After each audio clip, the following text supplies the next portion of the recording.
Hey guys, welcome back to the channel. This is part 1 of our story. If you like this what if story and want to see part 2, let me know in the comments below. Before we start, don't forget to like, subscribe, and share this video with your friends. Also, check the description for more great content and my playlist. This story was posted by 𝗧𝗵𝗲 on Wattpad. Now let's start. The green-haired teen stood still in the rain at his mother's grave. He didn't care that the cast on his broken arm was falling apart from the water. He just stared blankly at the gravestone. It had her date of death, which was a month prior to this day. 178. He felt utterly guilty, like her death had been all his fault. Or it should have been him. A man placed his hand on the teen's shoulder. "Come on, your uncle is waiting for you," the man said. Midoriya dawdled towards the car. 161. His mother had died in an accident he was involved in. It was not the boy's fault. In fact, it had nothing to do with him. A truck was going full speed at a red light. And although Midoriya was standing next to his mother, only she got the full blow. 146. Midoriya only got half of what she did. You see, she was closer to the truck at impact. Midoriya believes he should have been the one closer to the truck. Even though he was put in an induced coma and broke several bones, he'd rather his mother in his place. 193. The man drove the teen to a small house, then escorted him to the front door. The man knocked, and the person who opened the door was another man. He had green hair, quite like Midoriya's, but he looked middle-aged. 56. "Hello, Mr. Midoriya." The man spoke. "I'm Izuku's social worker for now."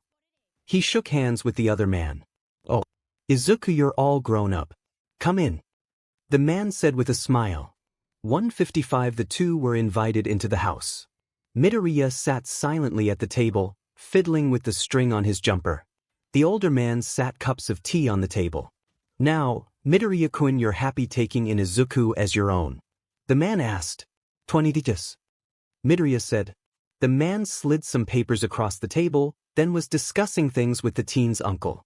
But he sat silently, twirling the string on his finger and picking at the plaster on his cast. He didn't feel good. He felt like throwing up. He felt like he'd burden his new guardian. 69. "Izuku.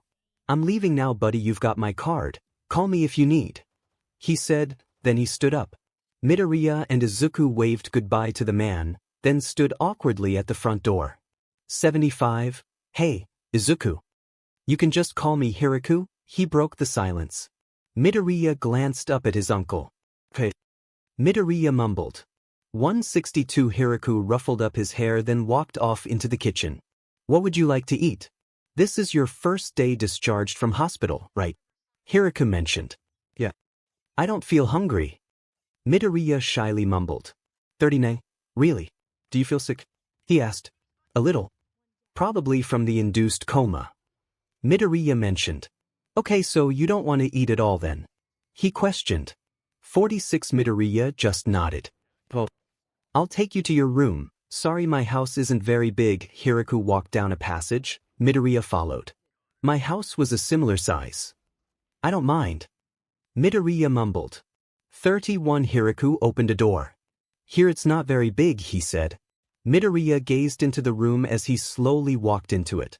There was a single bed, a small desk, and a built-in small wardrobe. White curtains hung down beside a window. Out the window there was a small courtyard. It was a small room, but it looked comfy. 51. Midoriya smiled a little as he looked at his uncle. "It's a lovely room." "Thank you," he gratefully said. His uncle put on a proud smile. "Well then, if you're going to sleep, I'll leave you be. My room's down the hallway if you need me. Toilet's closest to your room." He smiled. 138. "Thank you," Midoriya said.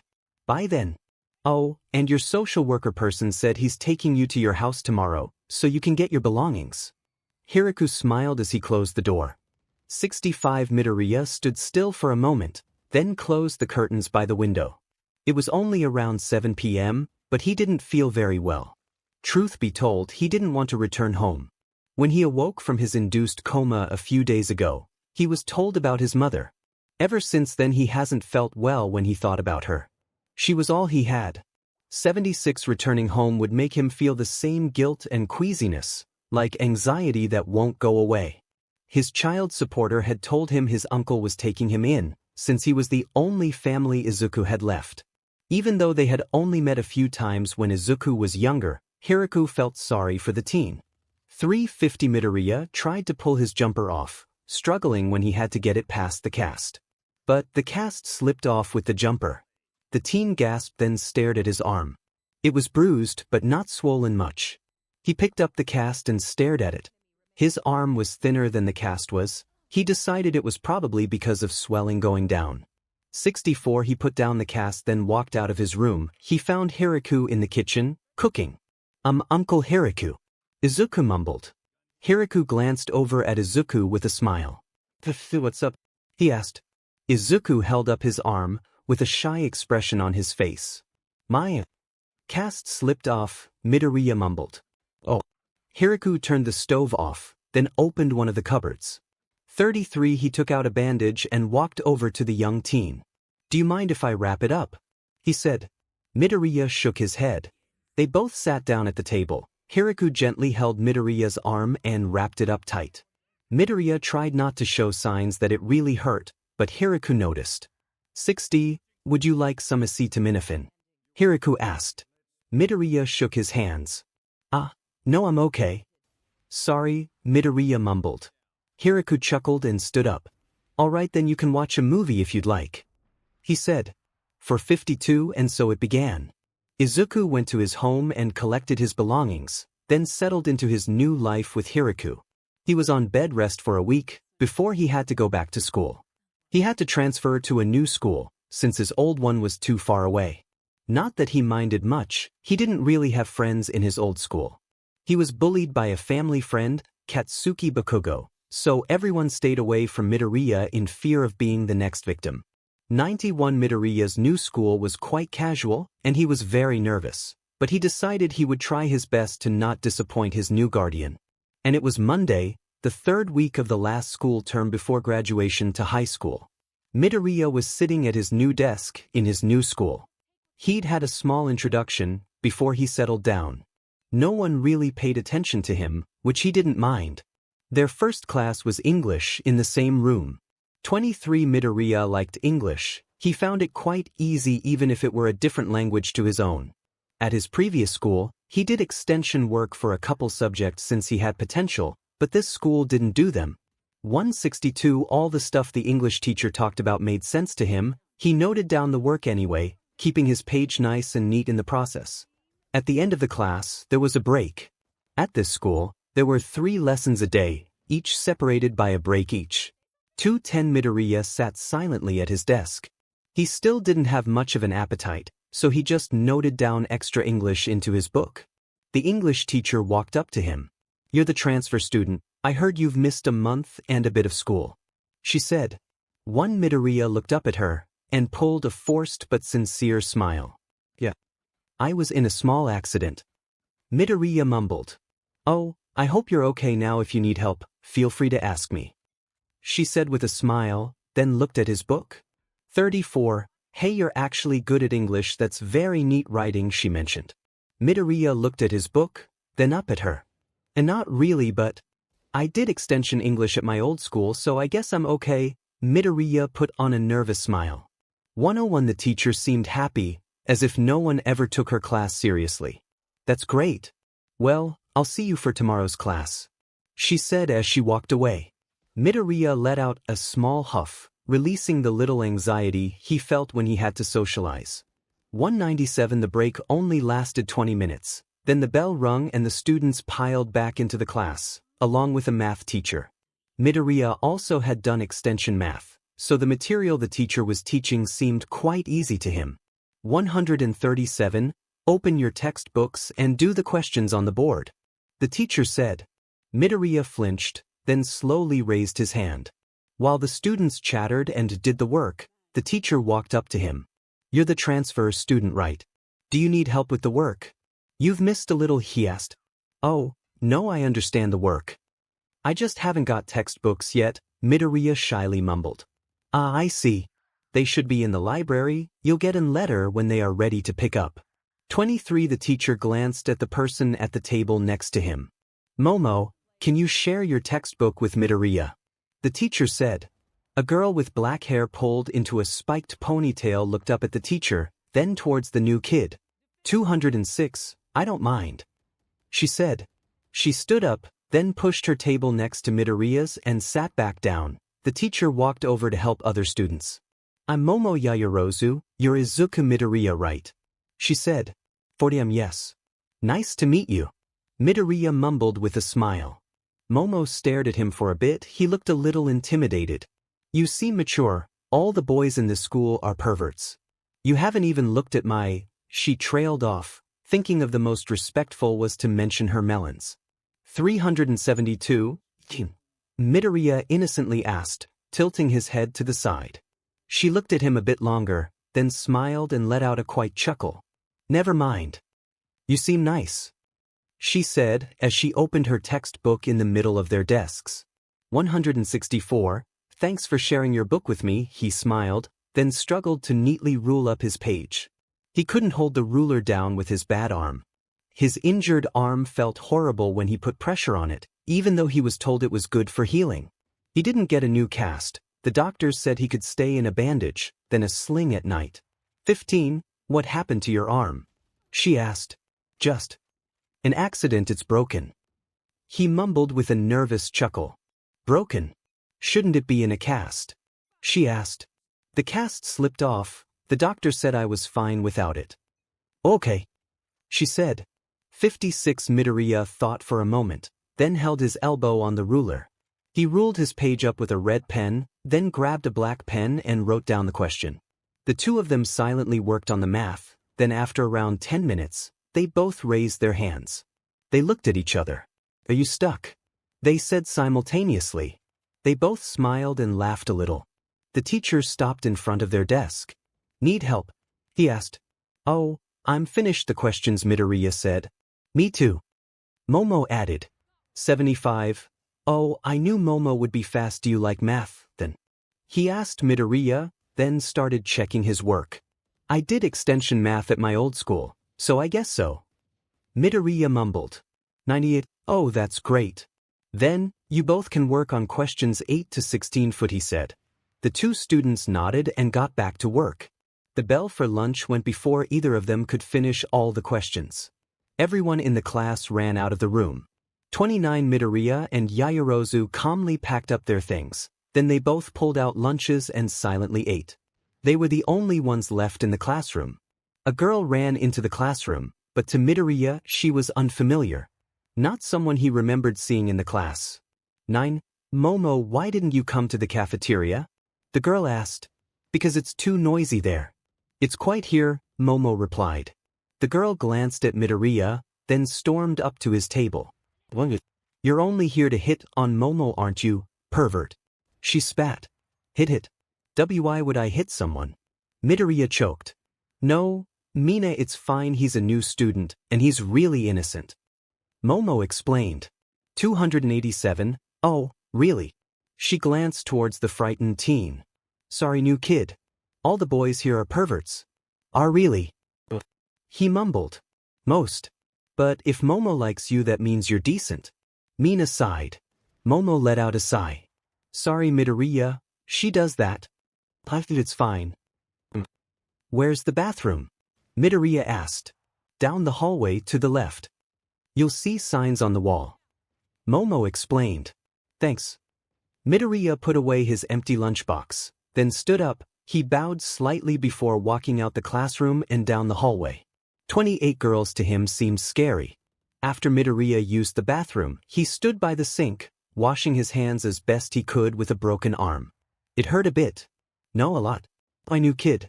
Someone said. Midoriya turned towards the voice. There was a kid from his class there. 5. How'd you get close with Momo? He asked. We shared a math textbook. Midoriya scratched his head. The boy clicked his tongue. If you won't tell, I'll bash you. I've already claimed Momo. You're getting too close. The boy cracked his knuckles. 183 Midoriya flinched. He remembered his old friend doing this, Katsuki Bakugo.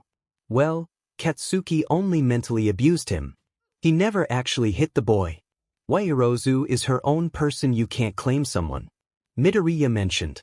1-0 for the taller boy launched his fist into Midoriya's stomach. Midoriya coughed at impact. He fell down to the ground, instinctively putting out his hands to catch himself. His broken arm sent pain shocks through his body, and he felt like screaming. 64 The taller boy kicked Midoriya in the chest. Midoriya covered his mouth. In the accident, he had broken multiple ribs, and they still hadn't completely healed themselves. He felt like another kick would break his ribs again. 85 Stay away from my beach. He spat, then he left the bathroom. Midoriya remained still on the floor, before finally standing up. He walked to the sink and stared into the mirror. After washing his face, he made his way back to the classroom. There were more people now, also the guy who hit him. 124 Midoriya sat down. Momo and Mina looked at him. You took a while, Mina mentioned. I got lost, Midoriya smiled. Oh, you'll work it out sooner or later. Mina smiled. 24 Midoriya glanced towards the boy who hit him. What's that boy's name? The tall one sitting on the desk, Midoriya murmured. Him. He's Minato, he's a bit of a bully, and a big pervert. Stay away from him. Momo explained. 291. Midoriya stared towards him. It wasn't long before the bell went. Their last lesson of the day was PE. Midoriya obviously couldn't do it, so the teacher told him to go wait in the infirmary and get ice. 58 Midoriya did as he said, and went to the infirmary. The nurse was nice. She let him rest in one of the beds while the ice sat on his arm. He just daydreamed about nothing really. Eventually he fell asleep. But, like most nights, he had the same nightmare. A nightmare where he watched his mother get killed again and again, until everything goes black. He woke up in the infirmary in cold sweat. He looked around, then let out a sigh and sat up. 36 The nurse poked her head around the corner and looked at him. Did you have a nightmare? You were tossing and turning, she said. What's the time? He mumbled. It's 2:55, school ends at 3, you can go if you'd like, she said. 177 Midoriya hopped out of the bed. He bowed slightly then walked off. When he got to the classroom, some of his classmates were there packing their stuff. He walked to his desk and packed his stuff into his bag. How's your arm? Momo asked. Midoriya looked up at her and smiled. It's okay. Can I see? She asked. Midoriya held out his arm. It was all bandaged up. Momo carefully held it in her hands. Wow. It feels swollen. Shouldn't you have it in a cast still? She asked. I don't know, Midoriya shrugged. She pressed down on his wrist. Midoriya flinched a bit. Sorry. I didn't mean for that to hurt. I was wondering if it was numb. You see, I want to study medicine. He never really had a friend with a broken arm. Oh, are we friends? She smiled. 50. Yeah, if you don't mind me as a friend, if you want I can take the bandage off. Midoriya smiled. Really? Momo's eyes lit up. 17 Midoriya carefully unraveled the bandage. There was a bump that showed where the break was from swelling, and his arm was pale and bruised. That looks painful, she mentioned. It's not too bad. He mumbled. 64 Midoriya wrapped his arm up with a little grin. He'd never had a real friend before. The bell rung, signifying the end of the day. Oh, I have to get going. I'll see you tomorrow, Midoriya. Momo smiled, then she swung her bag over her shoulder and ran off. 8 Midoriya waved as he slipped his blazer on, then pulled his bag onto his back. Hey nerd! Minato yelled. Midoriya glanced over at the boy, his heart leapt out of his chest. 126 Minato walked up to the smaller teen and grabbed his broken arm. Midoriya flinched. Let go. That hurts. Midoriya spat. Minato gripped onto his arm tight. What did I say about getting close with my beach? He growled. 286 Midoriya's eyes went glassy as they filled with tears. I told you she's not yours. You can't claim someone. Midoriya clenched his teeth and ripped his arm away. Minato grabbed Midoriya's blazer then tugged on it. Look, Brett. I don't give a SHT what you say. She called you her friend. You can't be friend with her, you're a loser. He shouted, then he threw Midoriya onto the ground, tearing his blazer. The classroom door opened, and their math teacher walked in. 45, what's going on here? The teacher demanded. A student came running saying there was a fight. Minato clicked his tongue and grabbed his bag. This school is full of faggots. He snapped, before running out of the classroom. For 22, the teacher glanced at Midoriya. Minato is a rude kid. Did he hurt you? The teacher asked. Midoriya said nothing. He just stared at the tear in his new blazer. In the expensive blazer that had just been brought for him. 30. Oh no, look, I'll call his parents and tell them he needs to buy you a new one, the teacher sympathized. And no, it's okay. That'll probably stir up more commotion, Midoriya stammered. He stood himself up and held onto his arm. 12. I have to get going anyway. Sorry, Midoriya mumbled. Are you sure you're okay? I mean, you're new. I don't want you feeling scared to come to school again, the teacher explained. It's fine, it's okay, don't worry. I'm used to this anyway, Midoriya frowned as he hurried past the teacher. 100. He left the school as fast as he could. His chest felt tight, and his bottled-up stress and anxiety was on the brink of bursting. He felt as if he couldn't breathe. When he made it to his uncle's house, he stumbled around in his bag to find his keys, then unlocked the door. 10. He shut the door behind him, then rushed to the bathroom and threw up. He felt sick with anxiety. He didn't want another school term of torment. He'd already damaged the blazer he had gotten. And they were expensive too. He couldn't bear the pain of making his uncle buy another. 21. He scavenged through the cupboards, before finally pulling out a sewing kit. After slipping of his blazer, he began sewing. The tear wasn't very big. He believed he could get away with sewing it back up. Luckily his mother had taught him how to sew. 23. As he was stitching it back up, he accidentally pricked himself with the pin. But instead of it hurting, it made him feel a sense of relief. The bad thoughts in his head rushed out, being replaced by the sense of pain. And it felt nice. 5:20. Let's just say that small prick was the start of something horrible. It had been a week. School was the same every day. Midoriya would get there, share textbooks with Momo and get abused by Minato. He didn't mind. As long as he didn't bother his new friend or his uncle, he was fine. 98. When his anxiety was high, he would prick himself with a pin. A sewing pin, one he always carried around. If he was nervous, scared, or worried, he would use the pin. The pain took his mind off the stress. 271. Though, every night he would mourn his mother's death. Sometimes, it was too much for him to handle and the prick would do the trick. But today was different. 39. Today was Sunday, late afternoon. Midoriya was in his room, staring blankly at the ceiling. His eyes were filled with tears, but not the smallest squeak left his mouth. He didn't want to bother Hiku with his problems, even though he was always said to ask for help. 22. He took a raspy breath before pulling the pin out of his pocket. He pricked the top of his finger, and watched as a tiny bubble of blood seeped out of the little wound. But the thoughts didn't go away. He pricked all 5 fingers on his broken arm, then sat up quickly. He couldn't feel enough pain. 38. In a panic, he glanced over at the small desk in his room. There was a pair of scissors. He grabbed them, then sat down on the chair. Where? He muttered to himself. 252. Then he looked towards his shoulder and pulled up his sleeve. He pressed the dull scissors near his shoulder on his arm, then pushed. He pushed harder, then slowly moved the scissors across his arm. It hurt enough to make the thoughts go away. 332. It had barely torn the skin. It left a red mark and a small bubble of blood. He just wanted the pain. The physical pain that he found helped with the emotional pain.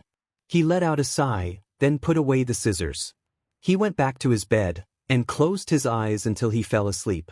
246. This week was a little different, not really. He had received textbooks from the library, so he didn't connect his desks with Momo anymore. But during the breaks he would sit with her and Mina. Every day after school that week, Minato would drag him to the back of the school and punch him or kick him. 16. He didn't mind. As long as it didn't harm anyone he cared about.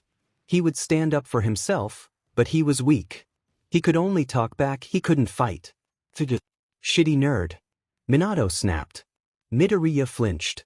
It was the end of the day, and everyone had left the classroom already. Midoriya glanced over his shoulder at the taller boy. Minato grabbed him by the collar. Why won't you listen? Don't hang out with Mina or Momo. He snapped. 101. Because you don't own my life. They like hanging out with me, Midoriya mumbled. No they don't, idiot. He yelled. He punched Midoriya in the stomach. Midoriya covered his mouth, trying not to throw up the lunch he had eaten. 19. If you do this here a teacher will find us, Midoriya mumbled. I don't give a he snapped, then he punched Midoriya in the face. Blood trickled from his nose, but he ignored it.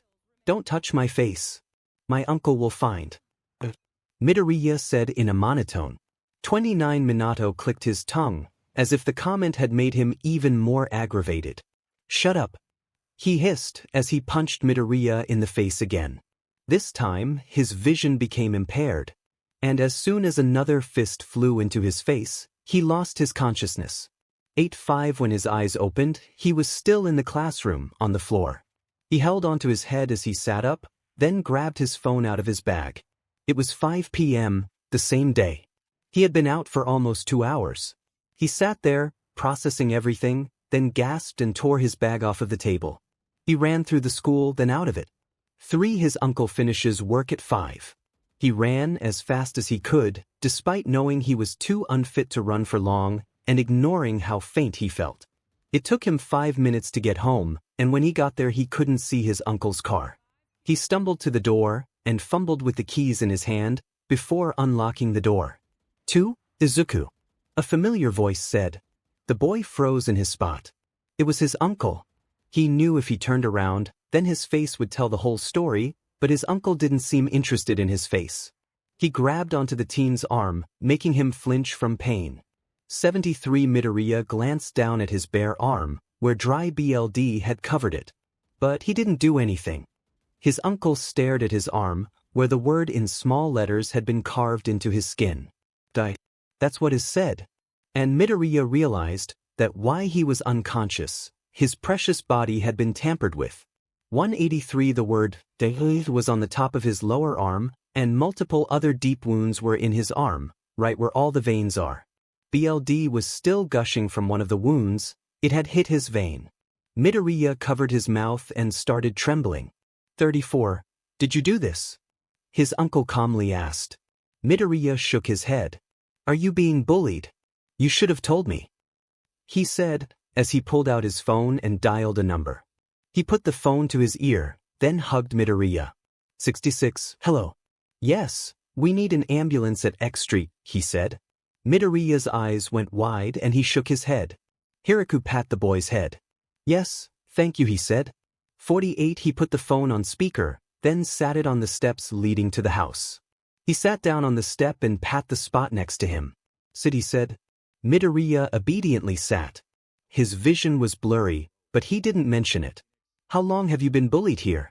It's only been 2 weeks, he mentioned. Midoriya opened his mouth, but nothing came out. You can tell me later, he said. Midoriya sat there silently, for he wasn't worried about being injured. He was angry that he'd let himself get found out like this. And now, Hiku had to pay to take him to hospital. 143. It wasn't long before an ambulance pulled up out front. The small teen leaned on his uncle, trembling. His breathing went shallow, and Hiku had noticed. As soon as the paramedics jumped from the vehicle, Midoriya fell limp. 10. When the teen eyes opened, all he could see was white. A white ceiling, a white wall, a white curtain, but then he could see someone. It was his uncle, but he looked blurry. He squinted, then noticed he was asleep in a chair. He heard a heart monitor, then glanced up towards it. 47. His heart skipped a beat when he realized where he was. In hospital. He sat up quickly, then glanced at his arm. Multiple wounds had been stitched and covered up with tape and a bandage. But it stung and he hated it. He would have jumped out of the bed to run away, but the rails on the side were up. 11. There was an 4 connected to his arm, and his other broken arm was back in a cast. He let out a sigh, then laid back down. You're awake? Hiku asked. Midoriya glanced over to his uncle, who stretched then smiled. 11. Midoriya nodded. Hiku got up and walked over. How do you feel? He asked. I'm okay, Midoriya mumbled as he sat up. Do you want to go home? He asked. 14. Midoriya nodded. I'll go talk to the nurse then, he said, as he walked past the white curtain in the ER. Midoriya looked around. He'd never been in the ER. Last time he was in hospital, it was the ICU. He only had a curtain that separated his little room from everyone else's. But he didn't mind. 106A nurse came in and did various tests before getting the discharge papers. Hiku and Midoriya then left the hospital and stood on the sidewalk. It was dark out, but the moon and street lights lit up the area. Hiku pointed towards a fast food restaurant. "Hey, are you hungry?" he asked. "I can eat a bit, I guess." He mumbled. Hiku grinned, then pat the boy on the head. They walked towards the restaurant together. 71 they ordered, then sat down at a table. Hiku stared at Midoriya. "Hey, do you want to talk about what happened?" Hiku cautiously asked. Midoriya froze, then looked away and shrugged. "Don't look guilty, it wasn't your fault, we don't have to talk about it now, but we will have to eventually," he smiled, kind of. Midoriya nodded. He felt like crying, but he did his best to hold back tears. He mumbled. "Why are you apologizing?" Hiku calmly asked. "I'm causing you trouble," Midoriya mumbled. "No, you're not, having you around has made me happier," Hiku protested. 171 Midoriya looked up at his uncle with glassy eyes, but he had nothing to say. Hiku put on a sad smile, then a lady sat food on the table. "Eat up, I'm sure you're tired, we can catch a cab home," he explained. 6 they both ate silently. Midoriya couldn't finish all his food, he felt sick from being in hospital, so Hiku ate what he couldn't. They left the restaurant and signaled a cab over. In the back of the car, Midoriya fell asleep on his uncle's shoulder. 55-171 The weekend went fast. Midoriya spent most of it perfecting assignments. But on Sunday in the afternoon, Hiku knocked on the boy's door. "Oh, come in," Midoriya said. Hiku opened the door and looked towards the teen. 6 Midoriya was sitting at his small desk, writing up notes for the upcoming exams with a textbook. "Wow, you really work hard, I never studied when I was your age," his uncle grinned and stepped into his room. 107. "Do you mind if we have a talk about what happened? I don't want you going to school in an environment that's not safe," he said with a serious tone. Midoriya shivered a bit, then nodded. "Okay, you can sit wherever," he mumbled. His uncle sat down on the bed, then looked towards the teen. Midoriya let out a sigh, then explained to him everything Minato had done to him when he started. Hiku sat and listened, and he looked upset when he was told his nephew had been beaten every day at school. "I'm proud of you for sticking up for your friend, but you should have told me, or a teacher," he explained. "I'm sorry, I just didn't want you to deal with more of my problems. I'm just a freeloader." Midoriya mumbled. "Well, not at all. Your mother would hate for you to say that I'm your family Izuku, and I loved your mother as much as you love her," he stated. "Sorry," he mumbled again. 152. "Don't apologize, I understand why you didn't tell. But I'm going to go to your school tomorrow morning and talk with the principal about this Minato kid," he said. Midoriya went to protest, but stopped and nodded. 38. "You can stay home tomorrow if you'd like," he said. Midoriya shook his head. "In math we have a practice exam," he said. "Okay, that's fine then, I'll leave you and make dinner, katsudon sound good." He smiled, knowing it was the teen's favorite meal. 109 Midoriya nodded. With a smile, Hiku ruffled up his hair, then walked out of his room. Midoriya glanced towards his desk and stared at his neatly ruled notes. He let out a sigh, then got out his phone. 9 He had a message from Momo. He gasped after he read it. 11 Momo Yayorosute. "Since exams are coming up, I was wondering if you'd like to come to a study session at my house tomorrow after school. Mina will be there too." 65 Midoriya had never been to a friend's house for a study session before. He scrambled out of his chair and ran into the kitchen. Uncle Hiku," Midoriya called. Hiku pokes his head around the corner. "Yeah." 5 My friend, Momo, she asked me to go study at her house tomorrow, can I go?" Midoriya asked. "Ho ho, my nephew all alone with a pretty girl, huh?" Hiku teased. 231 Midoriya tilted his head to the side. "Oh, Mina will be there too. With 2 pretty girls. Aren't you a lucky man?" Hiku snickered. Midoriya stared at his uncle with a confused expression, then gasped. 124. "Oh, Did you want to meet her parents first? Midoriya questioned. No, it's fine, you can go. Hiku stared at the innocent boy. Okay. Midoriya pulled out his phone. 192 Momo Yaoyorozu, my uncle said I can come. 79 Great. You can come home after school with me then. Midoriya glanced up at his uncle, who for some reason looked jealous. Are they big? He asked. Momo is a bit taller than me, I think. Midoriya replied in a confused tone. 385 Hiku looked stunned. Are you sure you're a teenager? Hiku asked. Yes, I'm 15 soon, Midoriya mentioned. This must be your mother's doing. Hiku scratched his chin. 224 Midoriya questioned. Hiku dragged him over to a magazine, then pointed at the cover. There was a picture of a pop star on it with revealing clothes. And big melons. What's the first thing you notice in this picture? He said. 144 Midoriya stared at it, then smiled. She has green hair, like us? Midoriya looked up at his uncle, who looked like he was about to pass out. Oh, are you okay? Midoriya asked. 179 Hiku pointed at her bub. What about her melons? He spat. Melons. Midoriya looked where he was pointing, then looked back at his uncle. They're bub. Melons is a different way of saying bub. Hiku sighed. 193. Oh, Midoriya nodded in an understanding manner. Hiku awkwardly walked back to the kitchen. When Midoriya walked into class on Monday, he was greeted by Momo. He gave her a small smile, then waved at her while he placed his bag on his table. His uncle had gone for a meeting with the principal this morning, so he felt a bit anxious. 10 you got a cast on. She mentioned. Oh yeah, they said it was healing slowly, so they put this on for support again. Midoriya smiled. Can I sign it? She smiled.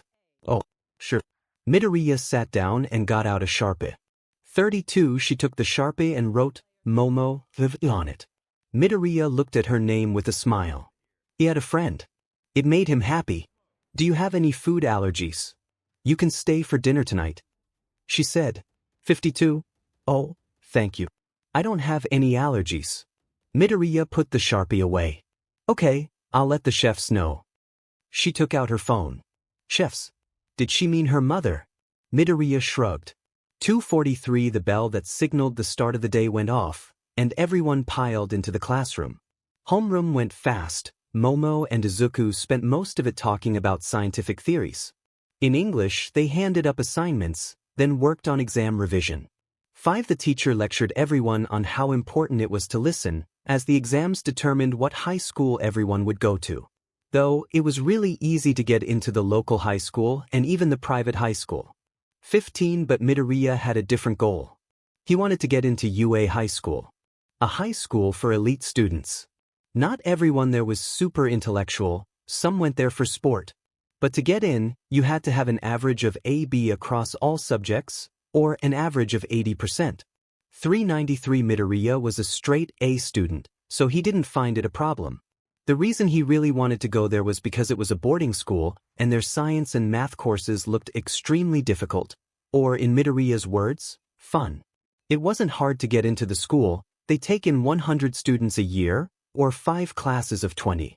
Midoriya hoped to get in. 180 in math, they had a practice test. Midoriya finished it before everyone else. For him, it was easy. The teacher even let him try out a high school practice test, which he also found easy. Momo got up to the high school test too, but she didn't quite finish it. 44 During lunch, Midoriya explained the equations in the high school practice test that Momo couldn't understand. Mina watched them and looked extremely confused, so she stole Momo's lunch.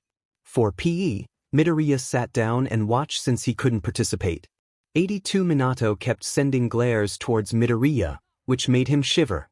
He just decided to work on some exam revision, which made the lesson go fast. At the end of the day, Midoriya was packing his bag. But, unlike most other days, there was a teacher in the room. Watching Minato. 52 Minato glared at Midoriya, but he ignored him. Ready to go? Momo asked. Yep. Midoriya smiled. They both walked to the door, but before Midoriya could walk out, Minato grabbed him by the collar and threw him onto the ground. Hey, what are you doing? The teacher yelled as he rushed over. He helped Midoriya onto his feet, then grabbed Minato's arm. That PP is being too friendly to my beach. Minato smirked. 71. I told you, you can't claim someone. It's human rights. Midoriya dusted himself off. Minato jerked his arm away from the teacher and launched his fist towards Midoriya. Midoriya flinched, but the fist never hit him. 24. He opened his eye. A pink-haired girl was standing in front of him, blocking his punch. Mina. Midoriya mumbled. Mina looked towards him, then grinned. I wondered what was taking you guys so long. She looked at Minato. 92, that's all the proof we need. Minato, principal's office with me. The teacher said, then he grabbed the student's arm and dragged him out of the room. Momo and Mina glanced at the smaller teen. Was he bullying you or something? Momo asked. 21. Midoriya scratched his head and chuckled nervously. Maybe. He mumbled. You're so weak. You should have told me I'd beat him up for you. Mina grinned. Mina, that's immature. Minato is dangerous. Sorry, I should have known. He's mad that you're always around me, right? Momo asked. 86. Yeah, Midoriya walked out of the classroom. Once I asked him why he was in love with you, he said something about 𝗕𝗏𝗍𝗍. I told him I don't know what a 𝗕𝗏𝗍𝗍 is and he punched me. Midoriya slipped on his outdoor shoes and put his slippers in his shoe locker. 313. What is a 𝗕𝗏𝗍𝗍? Midoriya asked, then glanced towards Mina and Momo. Mina was holding in tears of laughter. Momo looked embarrassed. The three of them walked out of school. 87. Izuku. Ws the T and the B. Mina chuckled and slapped Momo in the back. Big ties. Midoriya mumbled. Mina fell on the floor from the unstoppable laughter. Midoriya and Momo stopped walking and watched her. 123. You're so immature, Mina. Momo said. I don't get it. What is a ties? Midoriya looked confused. Bub Midoriya. They're bub. Mina spat from her laughter. 120. Midoriya covered his mouth. Why are there so many words for bub? Midoriya mumbled. I don't know. Just, don't worry about it, Momo sighed. 258. Mina stood up and wiped the tears of joy from her eyes. The three of them continued walking. Mina chuckled to herself. Hey Izuku, do you know what a PP is? Mina snickered. Momo slapped her over the head. 204. Of course I do. Midoriya stated. The two girls stared at him. My family friend used to have one, though I think he preferred dogs. Midoriya explained. OMG, he thinks I meant a cat. Mina whispered to Momo. 241. Momo let out a sigh. Stop tainting his innocent mind, Momo spat at Mina. A fancy car pulled up next to the trio and the driver got out of the car. To Midoriya, he looked like some kind of butler. 64. Alfred, hello, Momo said as she walked up to the man. Hello, did you and your friends need a ride? I was just coming back from an errand, the man said. That would be lovely, thank you. Momo said with a smile. 299. The man opened the car door. Momo climbed in. Mina ran up to the butler-like man and pat him on the back. How you going, Alfie? Mina grinned as she jumped into the car. He glanced towards the teen. 1. Midoriya flinched, then bowed at the man and sat in the car. The butler shut the door and went to the front of the car. Mina pat Midoriya on the back. Momo is rich, don't be surprised. Mina snickered. Okay. Midoriya mumbled. 6. Mina glanced at Midoriya's cast, then noticed Momo's name. Hey, no fair. I want to sign it too. Mina pouted. Oh, you can sign it if you'd like, Midoriya smiled. Mina pulled a pink Sharpie out from nowhere, then wrote, Mina. 84. Thanks. Midoriya said with a charming smile. Mina blushed. Nah, you're so cute, Izuku. She ruffled up his hair. Momo hit Mina over the head again. 138. The three friends arrived at Momo's house, or estate. Midoriya gasped at the size of it. He'd never seen such a big house. They pulled in along the long driveway that passed through a garden before stopping at the front of the house. 23. The three of them piled out of the car and looked towards the house. Momo and Mina cheerfully walked towards the front doors. Midoriya just stared, stunned. Common Izuku. Mina beamed. 105. Midoriya pulled his bag up his shoulder then ran to catch up with them. When Momo opened the door, two maids were standing by the door. They greeted Momo with a bow. She smiled nervously. You know you don't have to be formal and Mina doesn't care. Momo told them. Yes, but don't you have a new friend today? One of the maids mentioned. Mina pushed Midoriya into the mansion. This is Izuku. He probably wouldn't care if you were formal or not. Mina grinned. The maids gasped. Momo brought home a boy, one of them muttered. Midoriya panicked and bowed. Hello. I'm Izuku Midoriya, and nice to meet you, Midoriya mumbled. 75 Mina pulled him up to a stand. He's our innocent little friend, not a boyfriend, Mina said. Momo let out a sigh. Just keep Nanami away from the study, you know how she is around injured people. Momo said, then she walked off. 103, common. Mina said to Midoriya, then ran after Momo. Midoriya looked at the maids, then smiled a cute smile and walked off. The maids blushed and glanced at each other. 62, Momo's never brought a boy home, one of them whispered.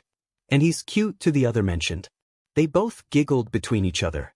164 Momo took the two of them to a library in the house. Midoriya smiled at all the books. Before he could get lost in all the titles, Mina pulled him towards a table in the room. The three of them sat down and got out their notebooks and textbooks, then got to work. 129 Midoriya happily took notes, making his page neat. He highlighted titles, and wrote perfect English letters, and perfect Japanese characters. Izuku during subduction, the denser tectonic plate goes under, doesn't it? Momo asked. 3-0 for Midoriya glanced up at her, then smiled. Yes, normally that would be the oceanic plate. But an oceanic plate converges with another oceanic plate, it's the denser or older plate that goes under, Midoriya explained. 226 Mina stared at them. What? Mina mumbled. Okay, thank you, Momo wrote down notes.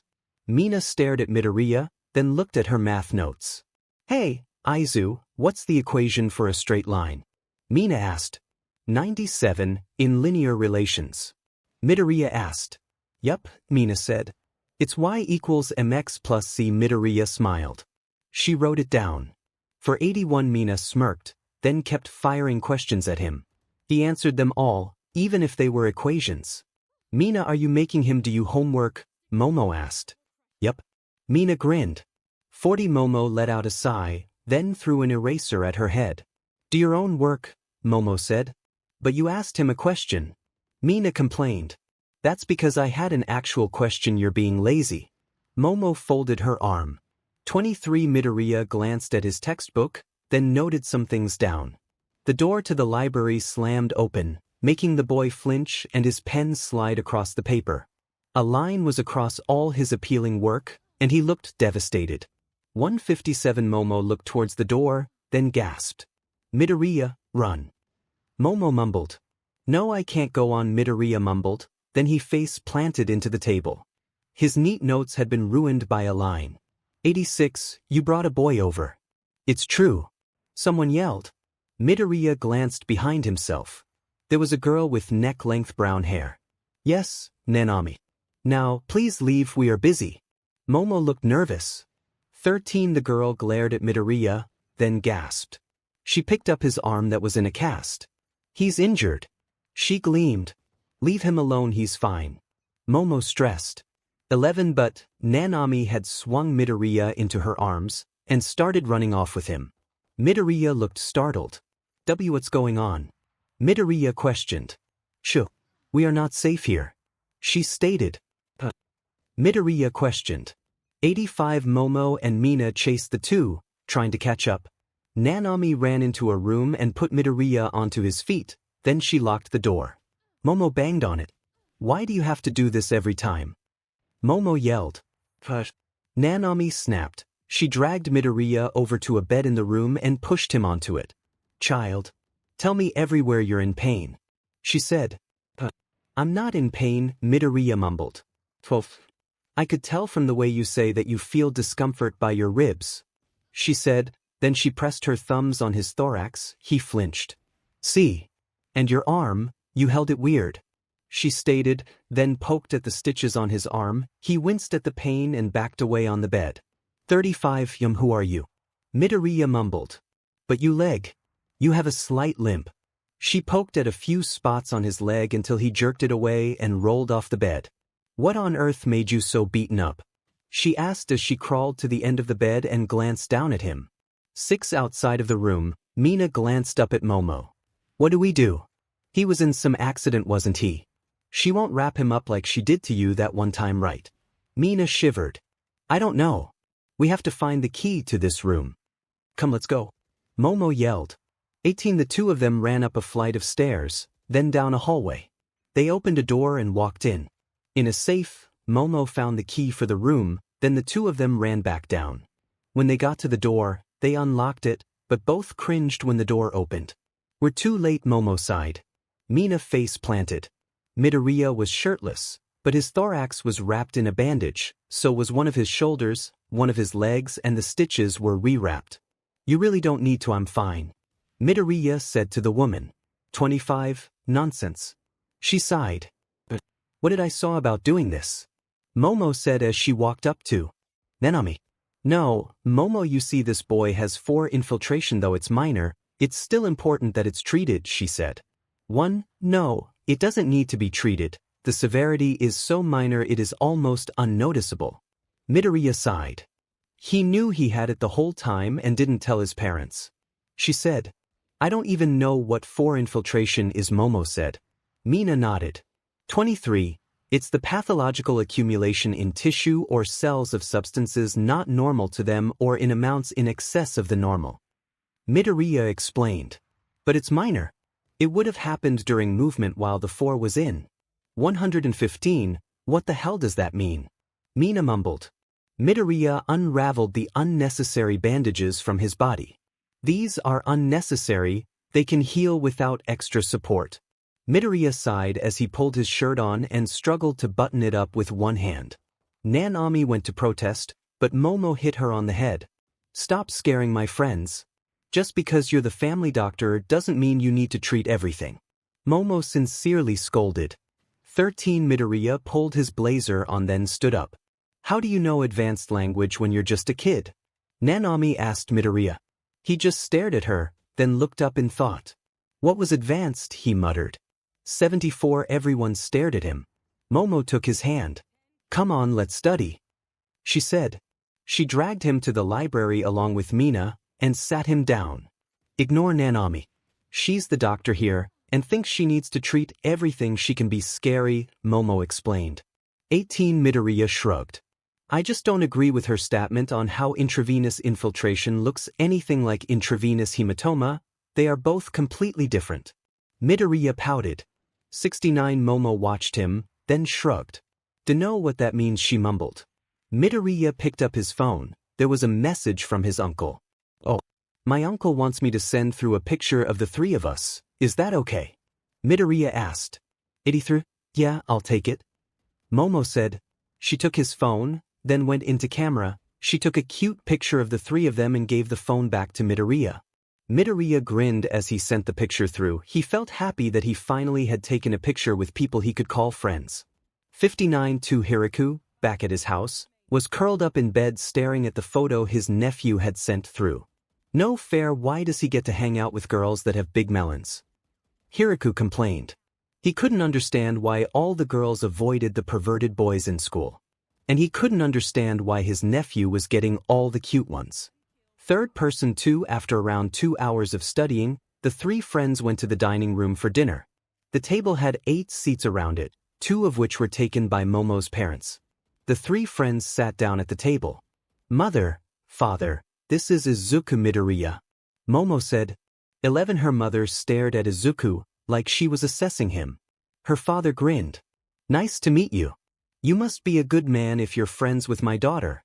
He proudly spoke. 9. "Nice to meet you, sir." Midoriya smiled his charming smile. Everyone seemed happy when they saw that smile. Momo's mum kept her eyes locked on the boy. 63. "It's okay, Mum, he's not like other boys our age. I guess you could say he's not sexually mature." Momo folded her arms while she thought. Midoriya tilted his head to the side. He didn't know what 𝗔𝗂𝘁𝗵𝗃 were. Mina giggled. "Not my fault," Midoriya pouted. 49. Momo's dad snickered. Momo's mum smiled. "What? Midoriya-kun, Do you know what jugs are? She asked. Midoriya pointed at a jug of water on the table. This? Midoriya asked. 281. Everyone started laughing, but Midoriya just sat with a confused expression. Is it another inappropriate part of the body? Midoriya asked. Someone placed their hand on Midoriya's shoulder. When he glanced up, he saw Alfred. 47. Don't worry about them. You'll understand more one day, he reassured. A couple of chefs walked out, placing food on the table. Everyone settled down and ate dinner. Mina had friendly conversations with Momo's parents. Midoriya and Momo both ate silently. 51. How's your mum's work going, Mina? Ms. Yaoyorozu asked. Good. She recently got a promotion. Mina grinned. Midoriya felt his heart skip a beat. He didn't have a mother anymore. 33. Midoriya, where do your parents work? Mr. Yaoyorozu asked. Midoriya flinched. He didn't know how to answer. His chest went tight when he had to think about her. Well, he mumbled quietly.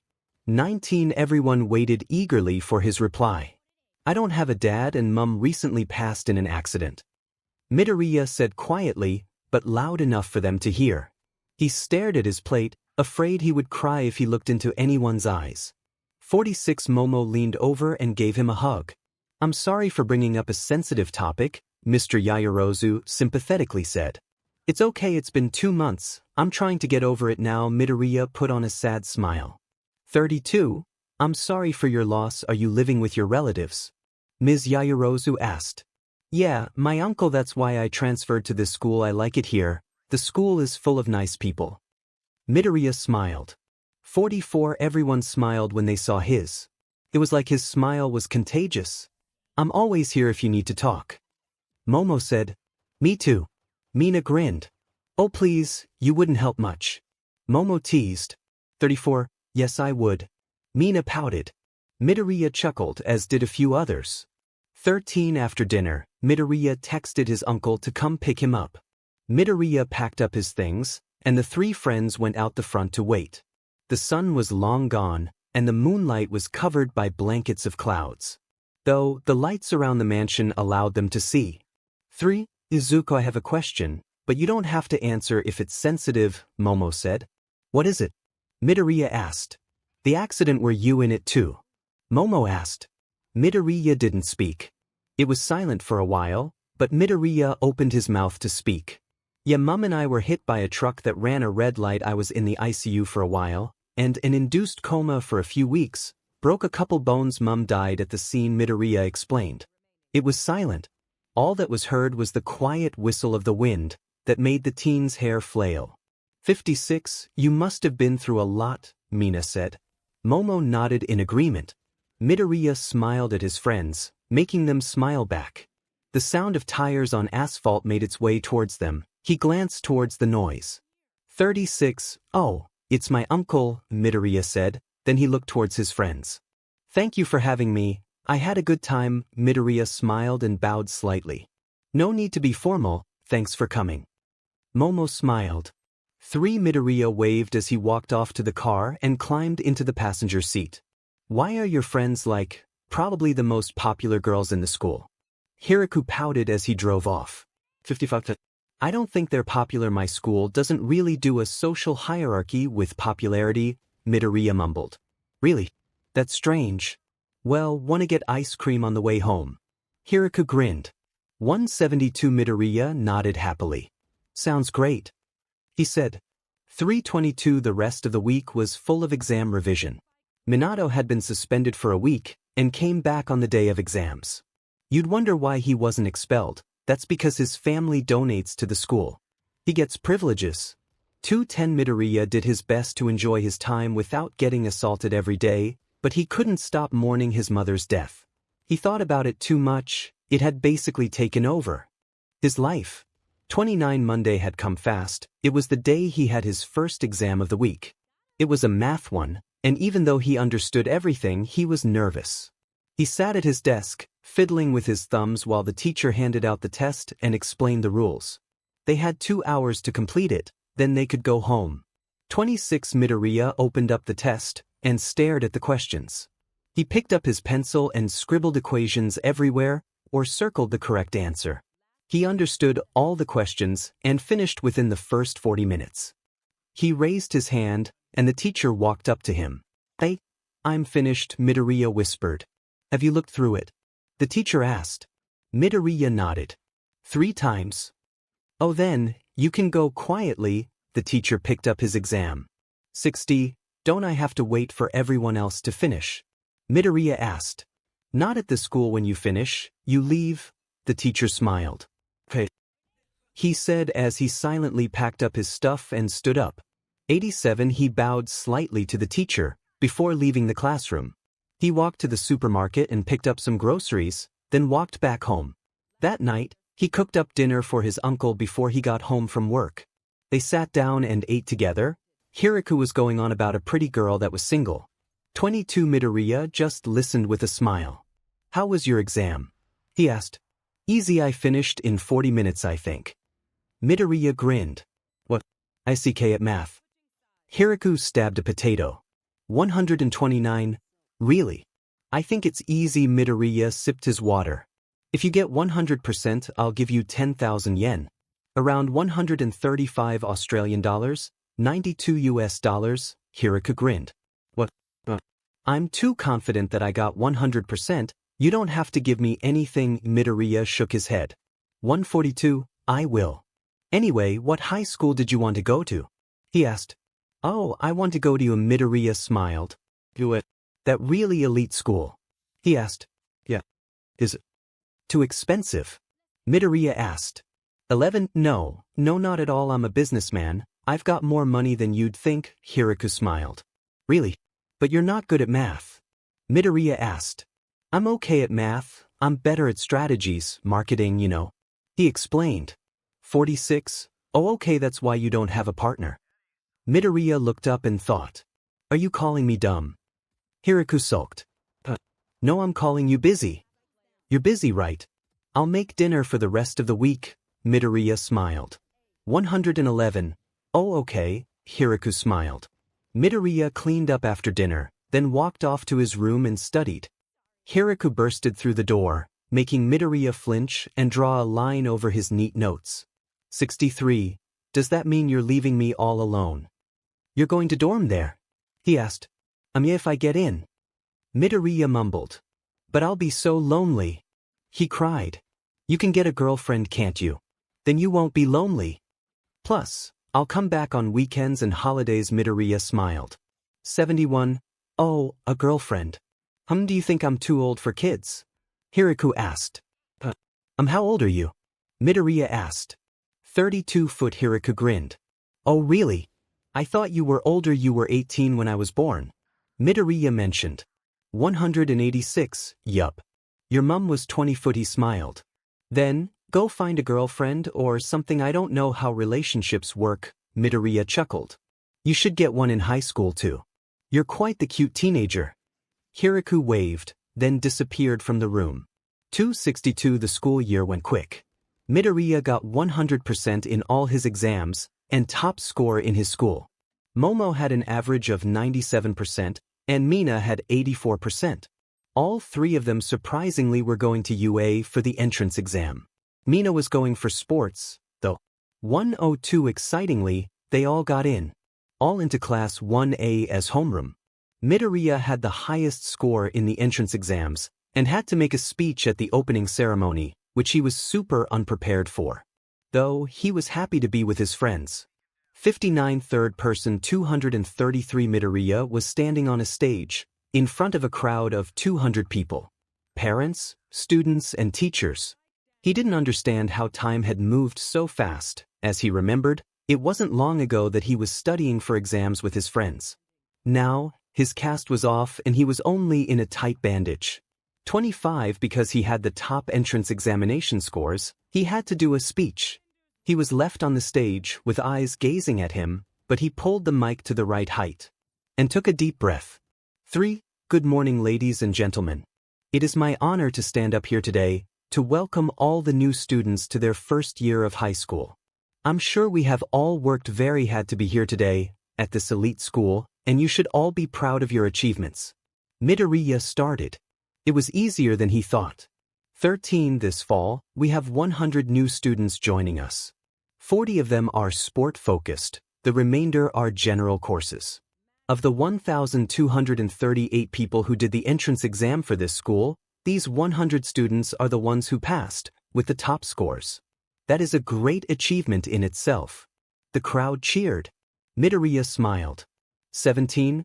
I look forwards to working with everyone this year and years to come. I hope you all settle in well, go beyond, plus ultra.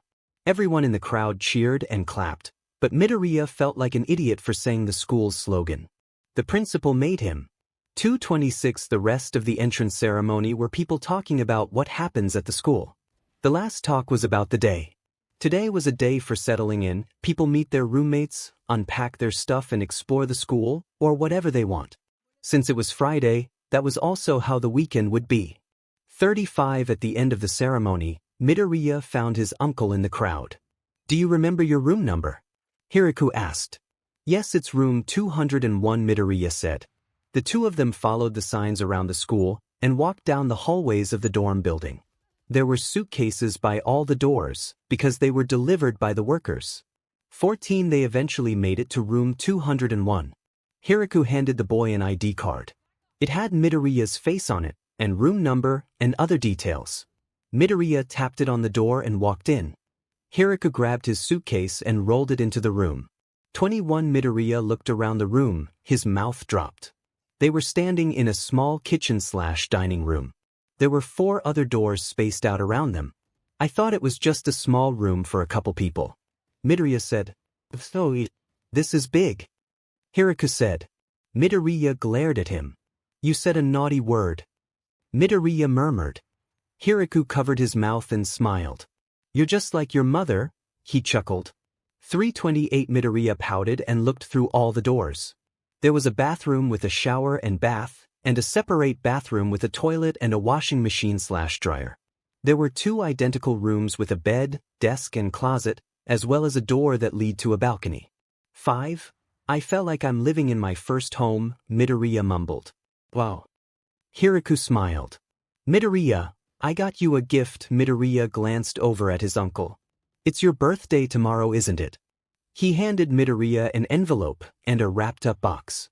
22. You didn't have to get me anything. Midoriya stressed. Just take it. He chuckled. Midoriya reluctantly took the gifts.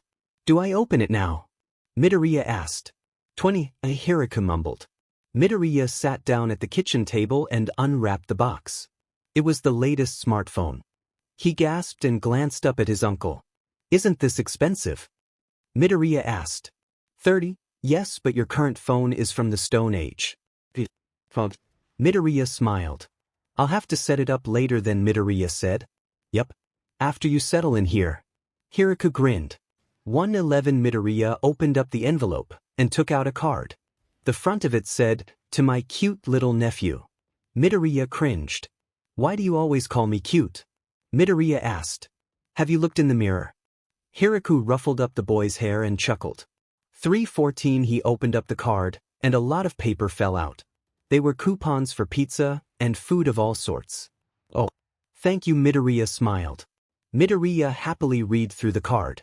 Also, since you got 100% on all 7 of your exams, I transferred 70,000 yen into your credit card. And all the money that I get for looking after you from the government was put into your card, Hiku said. 148. Isn't that money for you though? Midoriya asked. Each month, Hiku is given money from the government for fostering Midoriya. It is for me, but I don't think it's fair that I get paid for looking after my sister's son, so all the money is for you, okay? And that still stands for all the money I get from the government for you. Hiku said. 67. Midoriya's eyes filled with tears. He got up and gave his uncle a big hug. You're too kind to me, Midoriya mumbled. You're too cute, Hiku smiled as he pat the boy's back. 224. Well, I have to get to work. Will you be okay on your own? Hiku asked. Yep. Midoriya smiled. Okay. Well, I'll leave you then. See you when I see you. Hiku waved as he left the room. 22. Midoriya cleaned up the wrapping paper and sat at the table with his suitcase by his feet. He took out his new phone and started setting it up while he waited for his roommate to come. And it wasn't long before he heard the door unlock and open. 23 He glanced up at the door, and there stood with a suitcase was a 𝗕𝗏𝗁𝗵𝗏 boy. Midoriya stood up and bowed. Nice to meet you. I'm Midoriya Izuku, he said. The taller boy bowed. I'm Shoto Todoroki. He glanced around the room and froze. 246, why is? It's so big, he mumbled. Midoriya smiled a cute smile. I don't know either, he said. Todoroki blushed at the boy's smile. Is it just the two of us in this dorm? He asked. Yep, Midoriya said. 232 Todoroki shut the door behind him and pulled his suitcase along the floor. Such a big room for just two people, Todoroki mumbled. Yeah, it's much bigger than I thought, Midoriya said. 114 Todoroki looked around for a bit, then walked back up to Midoriya. What room do you want? Midoriya asked. I don't mind, Todoroki said. Midoriya took a coin out of his pocket. Heads or tails? Midoriya asked. Tails, Todoroki questioned. Midoriya flipped the coin and looked at it. It's tails. You choose first. Midoriya grinned. Oh, Todoroki glanced at the two identical rooms. Then that one. He pointed. Okay, let's go unpack then. Midoriya said. 43 He walked into the other room with all his belongings. He hung his clothes in the closet and sat a picture of him and his mum on the desk. He neatly tucked his suitcase under the bed, then walked out of the room. Todoroki was exploring every cupboard. I think we should go shopping, Todoroki said. No. Midoriya asked. Yes, we need some stuff, Todoroki said. The two newly acquaintanced boys walked together off the school's campus. They traveled towards the shops in awkward silence. Neither of them seemed bothered by how quiet it was. 7 They walked into a supermarket. Todoroki grabbed a basket. Get whatever you'd like. I have my dad's credit card. Todoroki held up a gold credit card. Doesn't he need that? Midoriya asked. 189, maybe. Todoroki put it away and glanced around. Well, I can cook a bit, so, is there anything you want me to make? Midoriya asked. Soba. Todoroki drooled. Okay. Midoriya chirped, then he ran off to collect ingredients. Todoroki found soap, shampoo, conditioner and detergent for washing dishes and cleaning clothes. 147 Midoriya found Todoroki and placed everything he had found in the basket. I'll make soba tonight, pork cutlet tomorrow. Is that okay? Midoriya asked. Sounds good, Todoroki said. Oh, can I get a TV for the wall in the kitchen? Todoroki asked. 189, sure. Midoriya smiled. Great. Todoroki smiled, kind of. Together they found other essentials, like toilet paper, snacks, fruit. Then they purchased it all using Midoriya's coupons and Todoroki's father's credit card and went back to the school. 180 They unpacked all the shopping together. Midoriya sat down at the table. Todoroki started measuring the space on the wall. He pulled out his phone and typed some things in, then sat down at the table. My sister will bring my TV here, we can put it on the wall, Todoroki said. Are we allowed to? Midoriya asked. We can do what we want to he dorms. When we graduate in 3 years, the dorm workers make them look the same as they did at the start. Todoroki explained. 47, Midoriya smiled. Should I make some tea for her? If you want, she likes green tea. Todoroki said. Okay. Midoriya smiled. He pulled the kettle out from the cupboard and boiled it. 192, we don't have any mugs, or plates or bowls. Or utensils. Midoriya said as he opened the drawers. We have a kettle, a toaster, a fry pan and a pot, let's go buy some. Todoroki stood up. But your sister? Midoriya mentioned. 70, our house is 30 minutes. She needs to disconnect my TV from the wall and take out the rails so we can put them on the wall here. It'll take her at least an hour before she gets here. Todoroki said. Okay. Midoriya smiled and picked up his phone.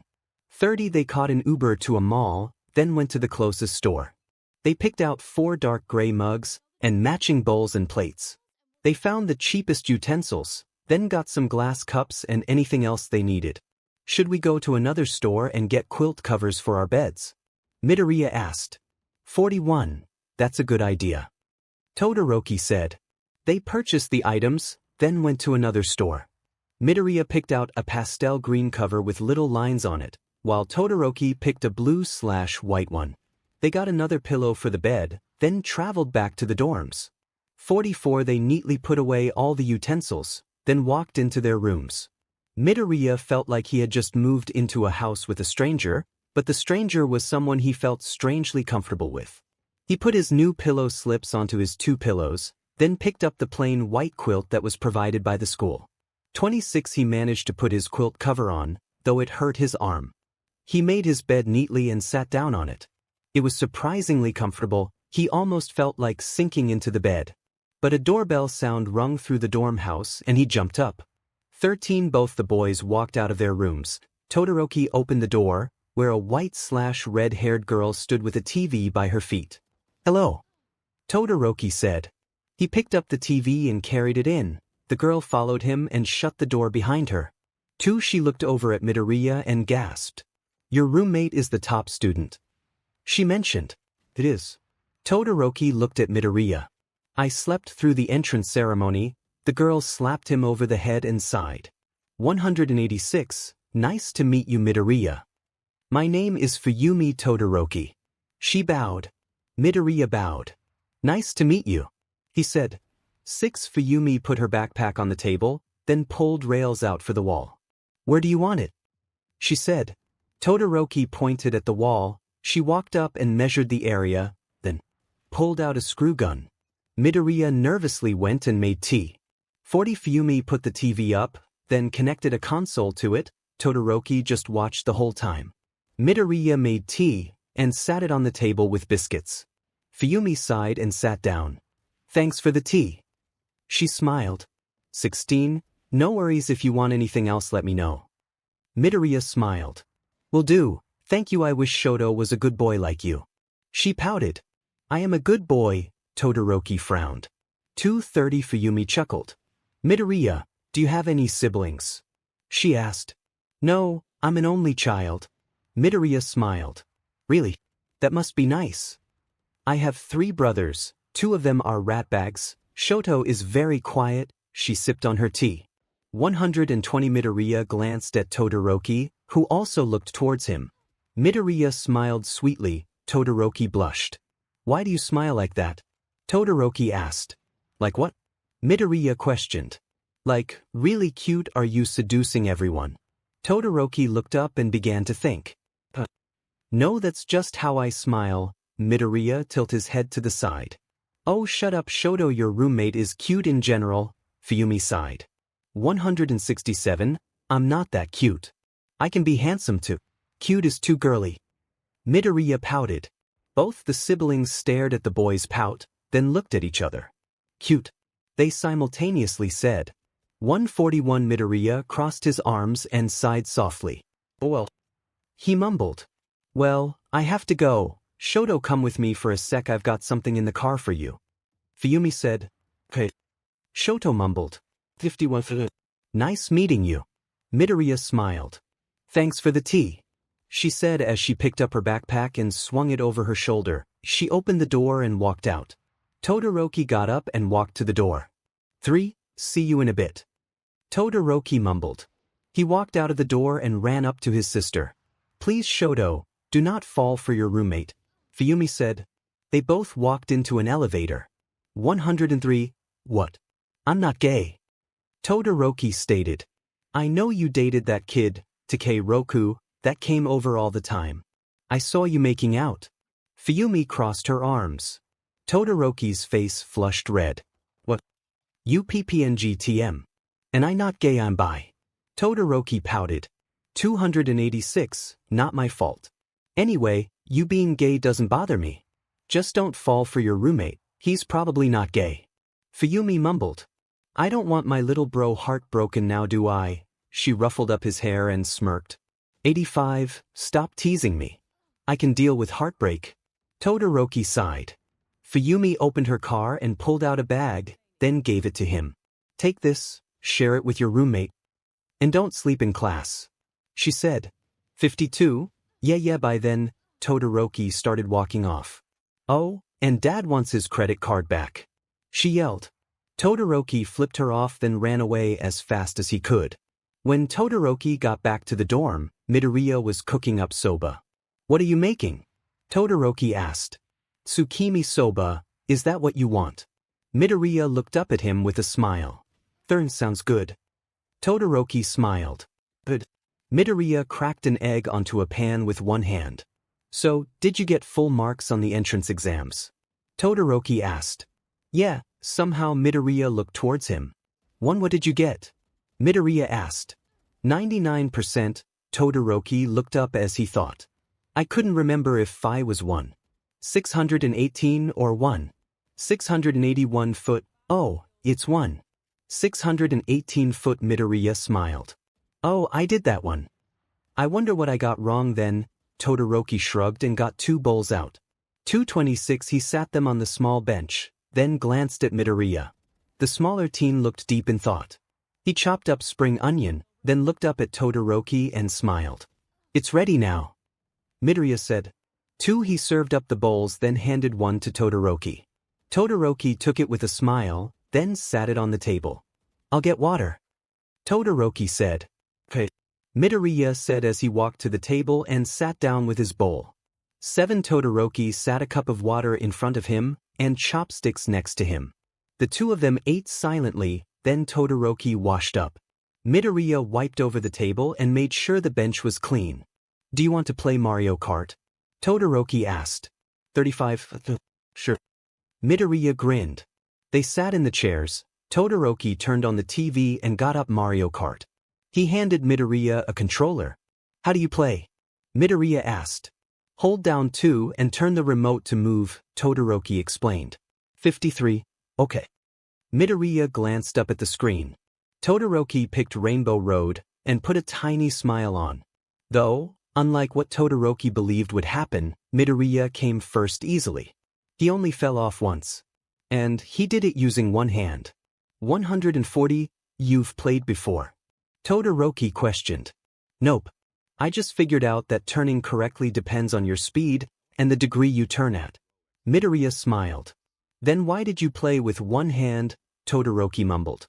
21, oh my arm's broken and it's a bit sore right now, I've used it a lot today. Midoriya said. Broken? Why isn't it in a cast? Todoroki asked. I got the cast off yesterday, now it's just wrapped up. Midoriya pulled his sleeve up, showing the bandage around his arm and hand. 16, oh okay. Todoroki picked another hard round. He was salty, because he always won in Mario Kart. But Midoriya won again. And again and again. Oh, I'm going to shower now. I'm going out in the morning, Midoriya smiled. 93, okay. Todoroki turned off the TV and put the remotes away. Midoriya grabbed his towel and clothes, then went into the bathroom. He locked the door, then dumped his stuff on the ground. He carefully took his clothes off, then stared at his arms. 21, broken, wrapped up in a bandage. The other, scars that reminded him of his last 7 weeks in middle school. Scars that Minato had given him. They were thin because of stitches, thankfully, but he saw them as clear as ever. He looked towards his left shoulder, where wounds were present. For the ones he had given himself. Since the sewing pin hadn't been working, he had started cutting on his shoulder. They were already leaving scars, and he was running out of room. He let out a sigh as he unraveled the bandage on his broken arm. He turned on the shower, then hopped in and stood under it. 82 The shower steamed up around him. He inhaled sharply, then washed his face under the warm water. He washed his hair, then his body, then he turned off the shower. He put on his pajamas, then realized it was short-sleeved. He had grabbed the wrong pair. 53 It didn't bother him, because his self-harm scars were on his shoulder, hidden by the short sleeves. But the scar Minato had given him could be seen, only if you looked hard enough. He hung his towel on the rail, then picked up his clothes and walked out of the bathroom. 22 Todoroki looked at Midoriya. A DLV guy dropped of our books and uniform, Todoroki said. Oh, give me a sec. Midoriya walked into his room and neatly hung his clothes up, then walked out while struggling to strap his arm back up. 7, would you like help with that? Todoroki asked. That would be nice. Midoriya nervously chuckled. Todoroki walked over to the smaller boy and took the bandage. Does it need to be tight? He asked. Midoriya mumbled. Let's sit down then. Todoroki gestured towards the chairs. The two of them sat down. Todoroki carefully wrapped up his arm, but tightly. Midoriya winced when he wrapped tightly over the part where his bone was actually broken. Sorry, Todoroki apologized. It's fine, it's fine. Midoriya smiled. Todoroki noticed the small scar on the boy's other arm that red dye, along with all the other small scars. He quickly looked away, pretending he hadn't seen anything. He didn't want to pry into business he wasn't invited into. 197 He tucked the final piece of the bandage under the other part, then looked at Midoriya. All done. Todoroki stood up. Want me to carry your box into your room? He asked. That would be a good help. Thank you. Midoriya smiled. 8 Todoroki walked over to 2 boxes. He picked up the one with Midoriya's name on it, then walked into Midoriya's room. Midoriya followed behind him. On the floor there is fine, thanks, Midoriya said. Todoroki placed the box on the floor. Thanks for your help. Midoriya smiled kindly. Todoroki smiled a little. Well, I'm off to unpack night, Midoriya-kun, Todoroki said. Night, Todoroki-kun. Midoriya smiled. 31 Todoroki walked out of the room and quietly closed the door behind himself. Midoriya looked towards the box, then opened it. Inside was his school uniform. He pulled it out and smiled. There was a gray, neatly pressed blazer with dark green stripes in various places. There were 3 white button-up shirts and 2 green trousers. And of course, the red tie, which Midoriya had no idea how to tie. 62 He hung it all up in his cupboard, then went back to the box. There were labeled books and stationery, as well as a backpack and a laptop. He neatly set everything up on his desk, then jumped into bed. He was surprised at how comfy the bed was, and he fell asleep almost immediately. The night was peaceful for a while, but around an hour later he woke up breathless, from the same nightmare he had every night. He panicked as he remembered the truck hitting his mother. Her BLD that not only stained the road, but him too. Then he was hit. He covered his mouth, believing he would throw up from the traumatic memories. He rolled out of his bed and ran into the bathroom. 24 As soon as his eyes met the toilet, he threw up into it. He sat there, coughing with tear-filled eyes. Midoriya, are you okay? Todoroki asked. Midoriya flinched and spun around. Todoroki was stood by the door with a worried expression on his face. Midoriya put on a forced smile. Sorry. I'm okay. Midoriya mumbled as he wiped his eyes. Are you sick? Do you want medicine? He asked. I'm fine, don't worry about me. Sorry for waking you. Midoriya trembled as he stood up. No, I was awake, it's only 10:30. Todoroki tilted his head to the side. I'll go get you medicine. Go back to bed when you're ready. Todoroki ran off before Midoriya could protest. He flushed the toilet and splashed his face with water. His hands were trembling aggressively, so he held them behind his back while he silently walked into his room and laid back down. 30 Todoroki turned on the light, then walked up to his bed and handed him a glass of water along with a small pill. Midoriya took it and sat up. Thanks. He mumbled, then he put the pill in his mouth and swallowed it down with water. 16 Todoroki put his hand on the smaller boy's forehead, then out his other hand on his own. You're a little warm, he assessed. Oh, I'm not sick. Sorry, it's not something you can catch.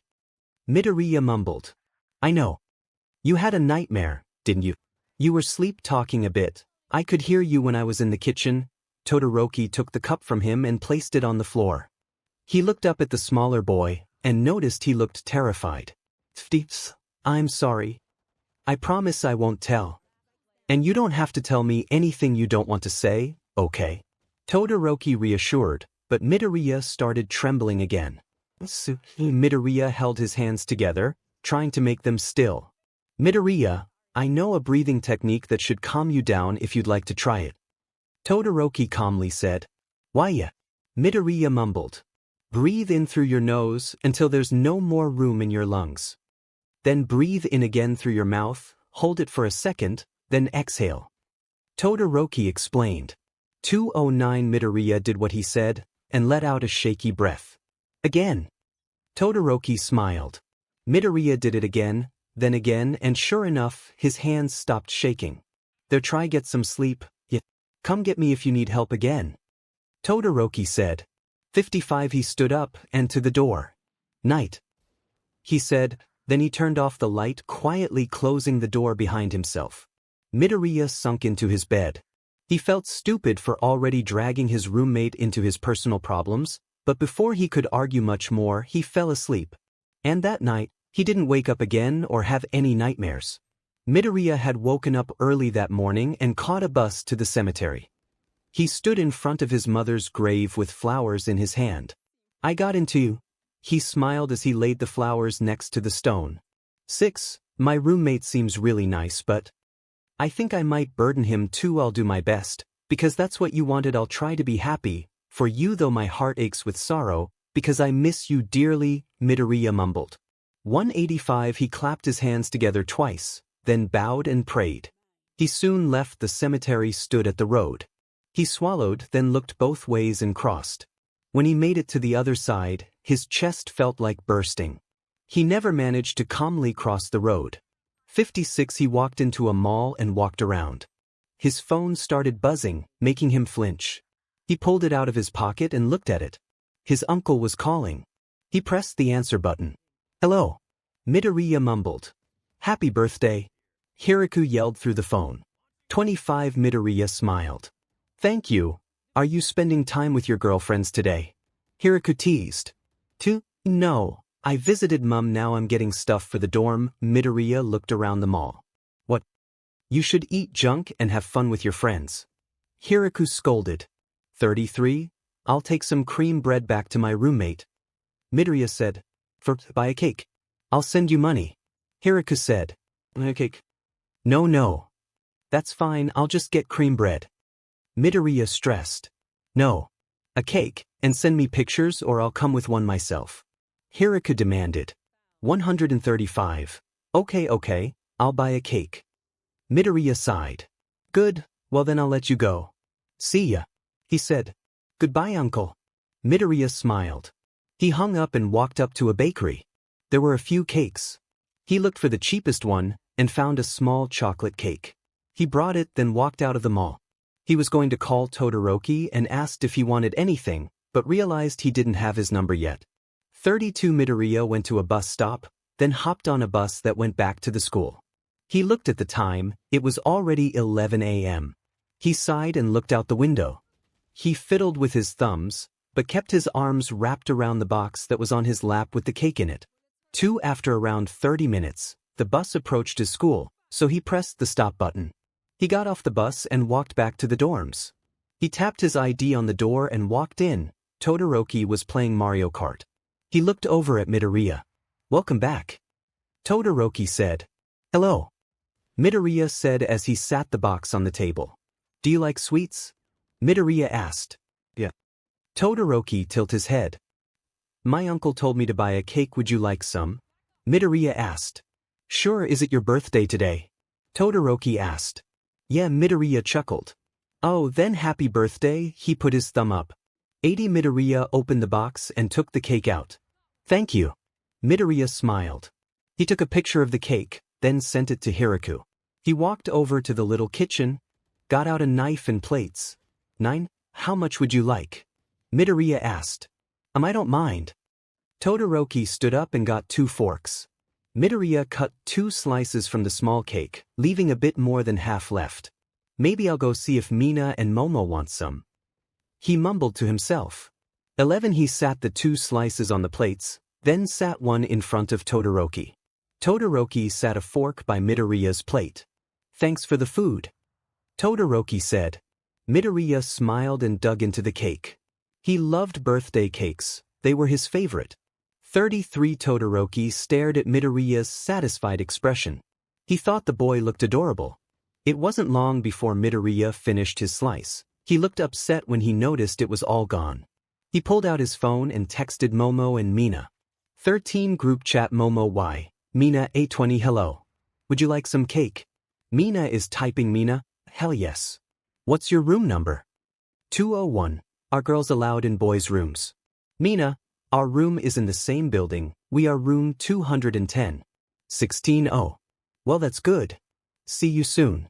Midoriya glanced towards his roommate. My friend's coming for some cake, is that okay? Midoriya asked. I don't mind. Todoroki said. Thanks. Midoriya smiled happily. He stood up and cleaned up a bit. Todoroki just stared at him. Midoriya. Your smile might kill everyone. Todoroki mentioned. 𝗧𝗵𝗲. Midoriya asked. It's too precious, far too precious for this world to handle. Todoroki sighed to himself. 208. Is that a compliment? Or, Midoriya tilted his head, but there was a knock on the door. He walked over and opened it.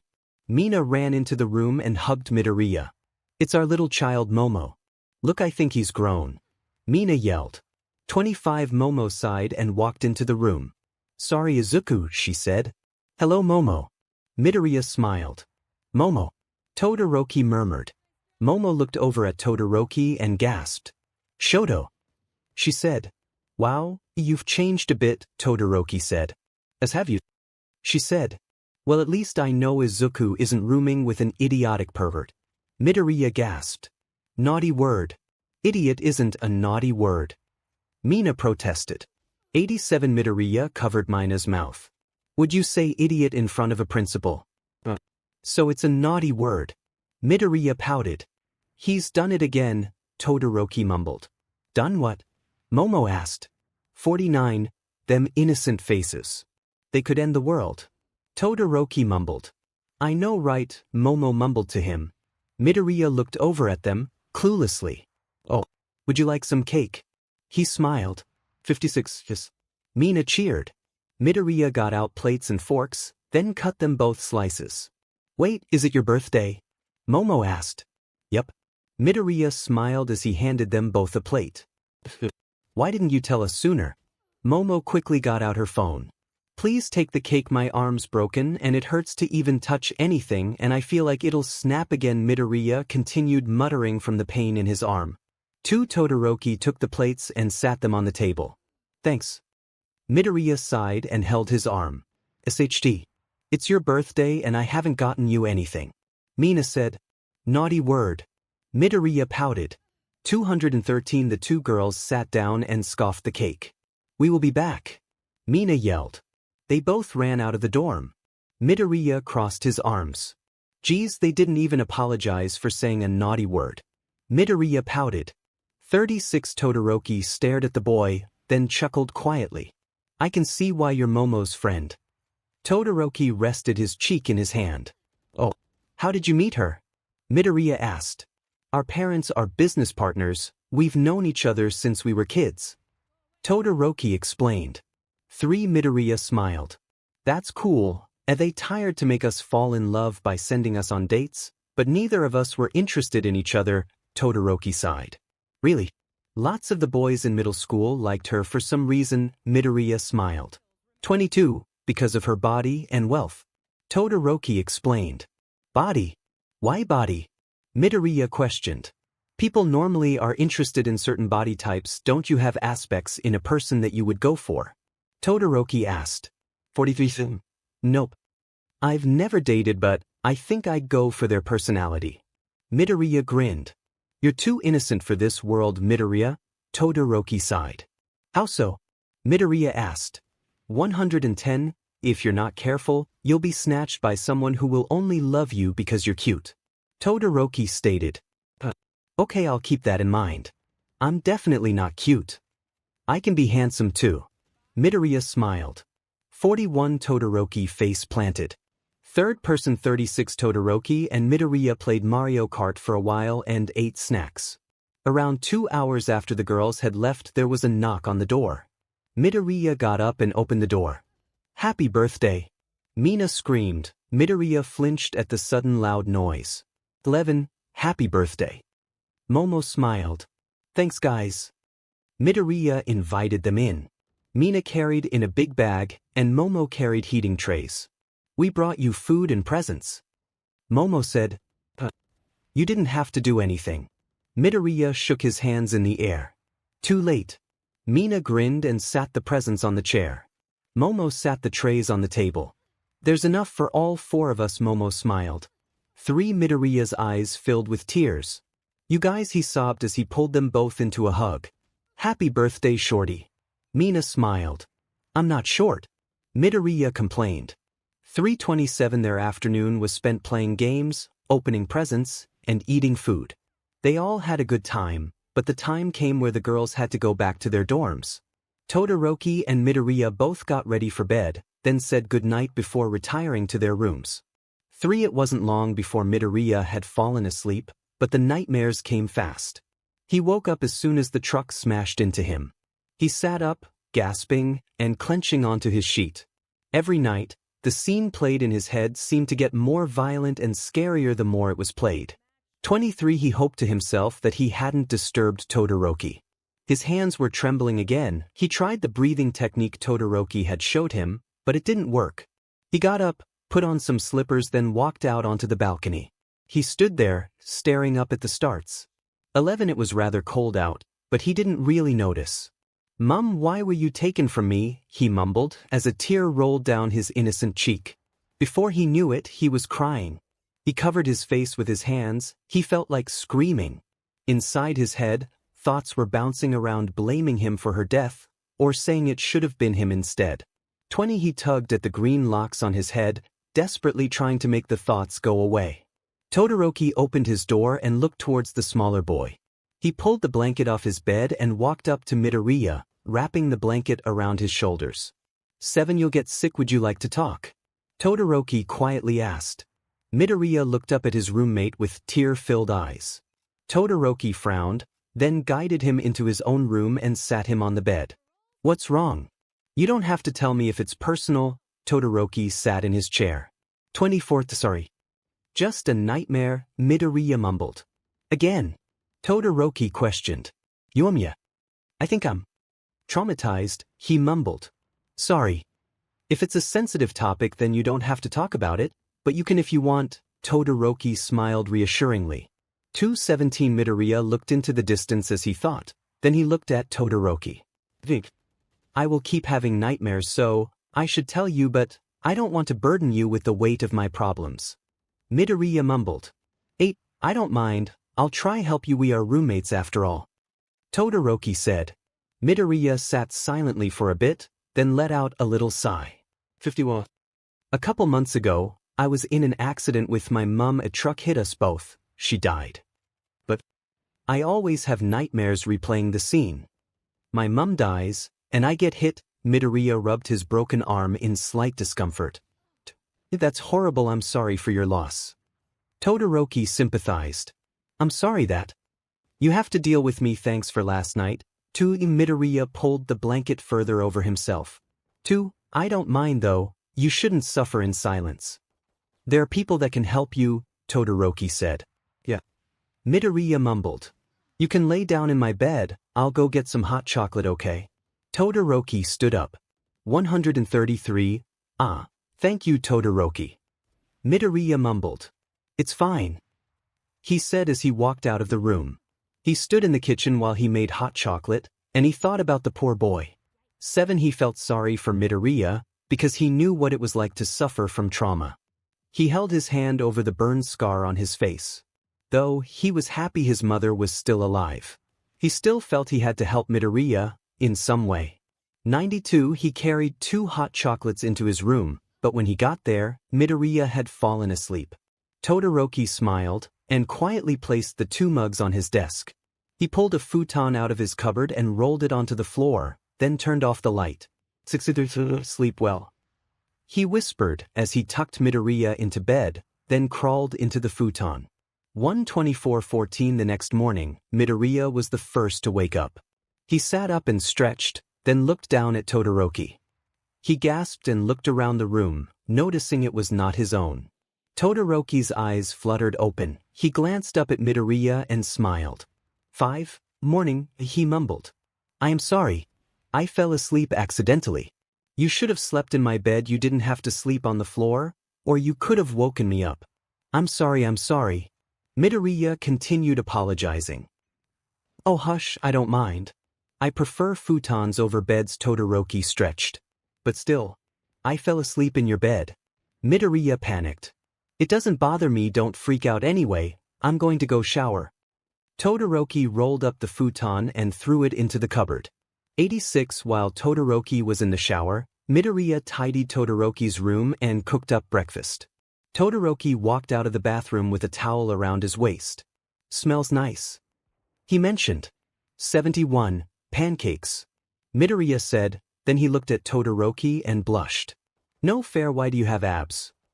Midoriya pouted, while he stared at the taller boy's toned body. Oh, I did martial arts, Todoroki said. 196, I did martial arts once but I'm pudgy. Midoriya complained, as he poked his stomach. No, you're perfect just the way you are, Todoroki smiled and walked into his room. Midoriya blushed, and his heart skipped a beat. Am I sick? He mumbled to himself as he placed his hand on his head. Oh, did you clean my room? Todoroki poked his head around the door. Oh, a little. Midoriya chuckled nervously. 129, you didn't have to, thanks though, he said before shutting the door. Midoriya looked towards the pancake and flipped it. He couldn't remember what he was thinking about, so he just hummed as he cooked. 15 It was finally Monday, the first day of high school. Midoriya and Todoroki were silently walking towards the main campus. It was rather early, but Midoriya was a morning person so he was happy. Todoroki wished he were still in bed. 34. Do you think our class will be nice? Midoriya asked. Who knows? Todoroki yawned as he looked around at the large school. 34 They were walking through a garden. There were low hedges along the path which had flowers blooming out of them, and green grass covered the area between them. There were seats, cherry blossom trees and other appealing plants all around. Right in front of the doors to the school was a water fountain. Midoriya ran his fingers along the white stone of the fountain and inhaled the fresh air. Well, let's do our best. Midoriya grinned. 12 Eventually, they found their classroom. There were a few students in it who were chatting or sitting down silently. There were names on each of the students' desks. Midoriya found his and put his bag on the hook. He was upset to know Todoroki's desk was so far away. 23 The bell to start the day soon went, and students piled into the room. Midoriya assesses them all, but when he saw one kid his heart thumped. He had blonde, spiky hair and a big scowl on his face. Kaken. 132 He hadn't talked to Kaken since before the accident. He wasn't even sure if the boy knew his mother had died. Even worse, Katsuki's desk was in front of his. And when he made it to his desk, he saw Midoriya. Deku? He questioned. A big glare crossed his face. The F are you doing here? He snapped. A sudden memory from the car hitting his mum popped into his head, and he shivered. 11 Sit down, you obviously didn't go to the entrance ceremony, Midoriya mumbled sadly. I had an appointment. Why the hell did you transfer, shitty nerd? Couldn't handle being yelled at. Katsuki questioned. 60 None of your business, he mumbled. Everyone shut up and sit down. A husky voice yelled. Everyone sat down and glanced up the front. A man with a black high ponytail stood up the front. He looked exhausted but had nice attire on. He wore a dark gray button-up shirt with black jeans and leather shoes. 166 I'm your homeroom teacher for the rest of high school, Aizawa. I want to sleep, but unfortunately we have things to do this morning, he said. He did the roll, then told everyone to open up their laptops. They had to sign up with their new school emails and learn to use a school program website. 63 That's all they did for the first lesson, but the second lesson was an elective. Midoriya had science, which remained in his classroom. Some of sport kids left, including Mina and Katsuki, but most remained. A teacher came in to teach the lesson, and Midoriya loved it. 7 He answered all the questions he could, which was all of them, and the teacher already loved his enthusiasm. After that lesson was lunch. Midoriya sat with Todoroki and they both ate the lunch Midoriya had prepared that morning. Momo and Mina eventually joined them too. A girl with short brown hair walked up to their table and nervously stood there. I'm Yuraraka Achiko, I'm in your homeroom, could I please sit with you? She pleaded. 107 Sure, take a seat. Momo smiled. Uraraka thanked them and sat down. I haven't been able to make friends yet, and I'm not boarding here. So you live close? Momo asked. Yes. I live a 5-minute walk from here, and we don't have much money. So I couldn't afford to board here anyway. She blushed a little. 18. Fair enough. This school is expensive. Midoriya smiled at the girl. Everyone blushed. Midoriya, I told you to stop smiling. It's too precious for this dark world. Todoroki mumbled. I don't understand what you mean though. Midoriya pouted. 1:30. Mina and Momo chuckled. Midoriya sighed and leaned himself back into his chair. The bell sounded through the school, and everyone started packing up their lunch. See you around 𝗬𝗎𝗢. Midoriya smiled and went to his class.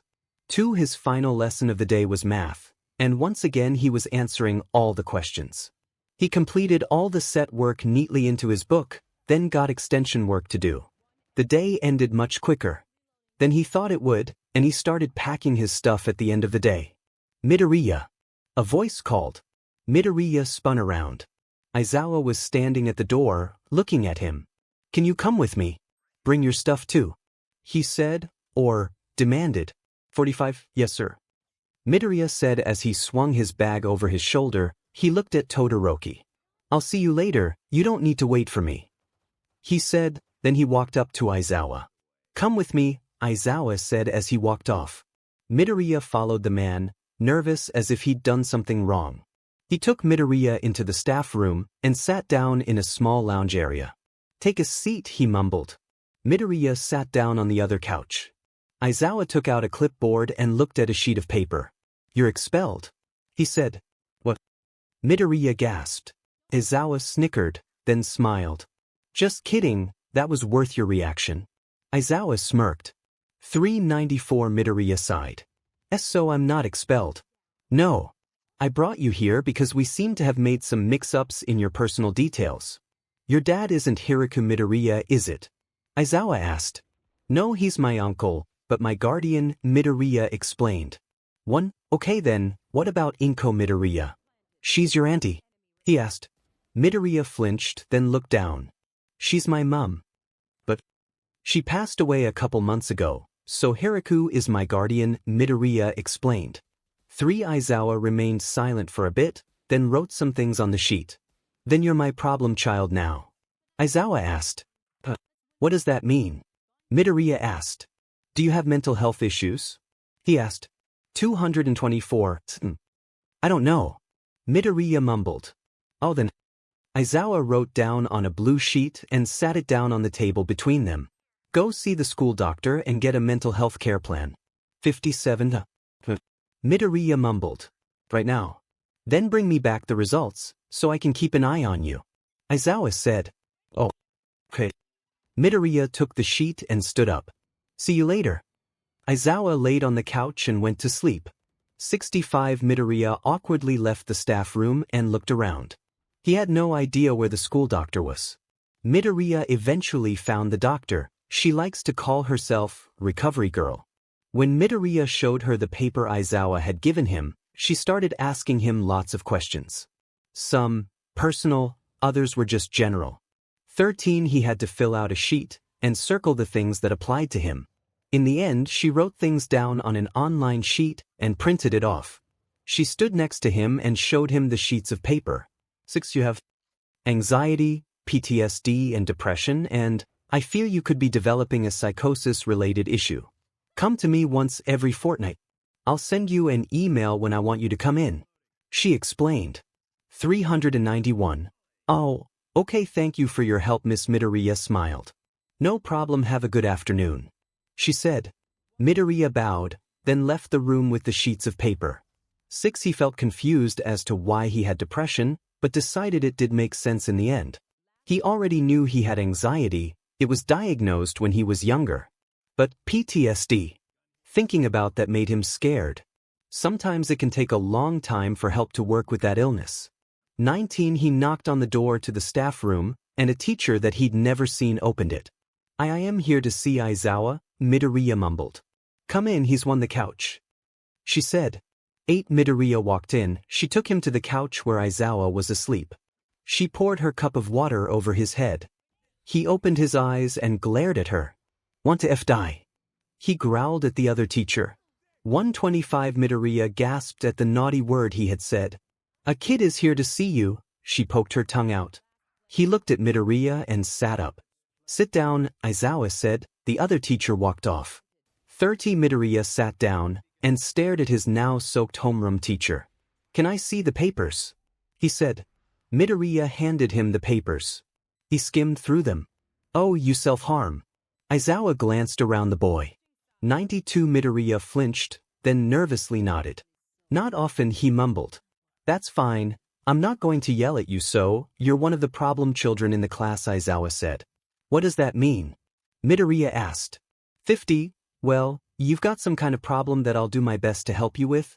Though I'm not good at feelings, I'll keep an eye out. I've got my eye on another kid, spiky blonde hair. I think he will be a problem child because he has anger issues. Aizawa explained. 93, oh. Thank you. Midoriya tilted his head to the side. Aizawa flicked through the pages. Well, take this with you. You can go now, problem child, Aizawa said, as he handed his sheets to Midoriya. 50 Midoriya took the sheets and bowed, then began walking back through the school to get to his dorm. He took out his phone and texted Todoroki apologizing that he was so late, but he was on his way now. 2. He let out a quiet sigh as he walked through the garden in his school. The sun was setting, the sky was painted with many different colors. Midoriya stared, mesmerized by the sight. It wasn't long before he made it to the dormitory building. He took the lift up to his floor, then traveled to his door, which was right at the end of the hallway. He tapped his ID on the door and walked into his house. 10 Todoroki stood in the kitchen, cooking up food. He glanced towards Midoriya and smiled. Welcome back, I'm making soba, Todoroki greeted. Midoriya smiled and put his bag on the chair. Sounds good. Midoriya said. 24 Midoriya stretched, then walked into his room. He changed out of his uniform and into some casual clothes, then walked back into the kitchen. Can I help you with anything? Midoriya asked. I'm nearly done, can you set the table? He asked. 1 Midoriya nodded, then happily set the table for them both. Todoroki sat food on the table, and they both sat down. Thank you for the food. Midoriya smiled, then ate. 27:37. It was around midnight. Midoriya was restlessly rolling around in his sleep. He was stuck with the same scene playing out in his head. He woke up abruptly and laid there, shivering and taking sharp breaths. Thoughts were taking over his mind. 2. He rolled out of bed and opened his cupboard. He shoved his hand into the pocket of one of his jackets, then pulled out a pencil sharpener blade. He snuck into the bathroom and stood by the sink.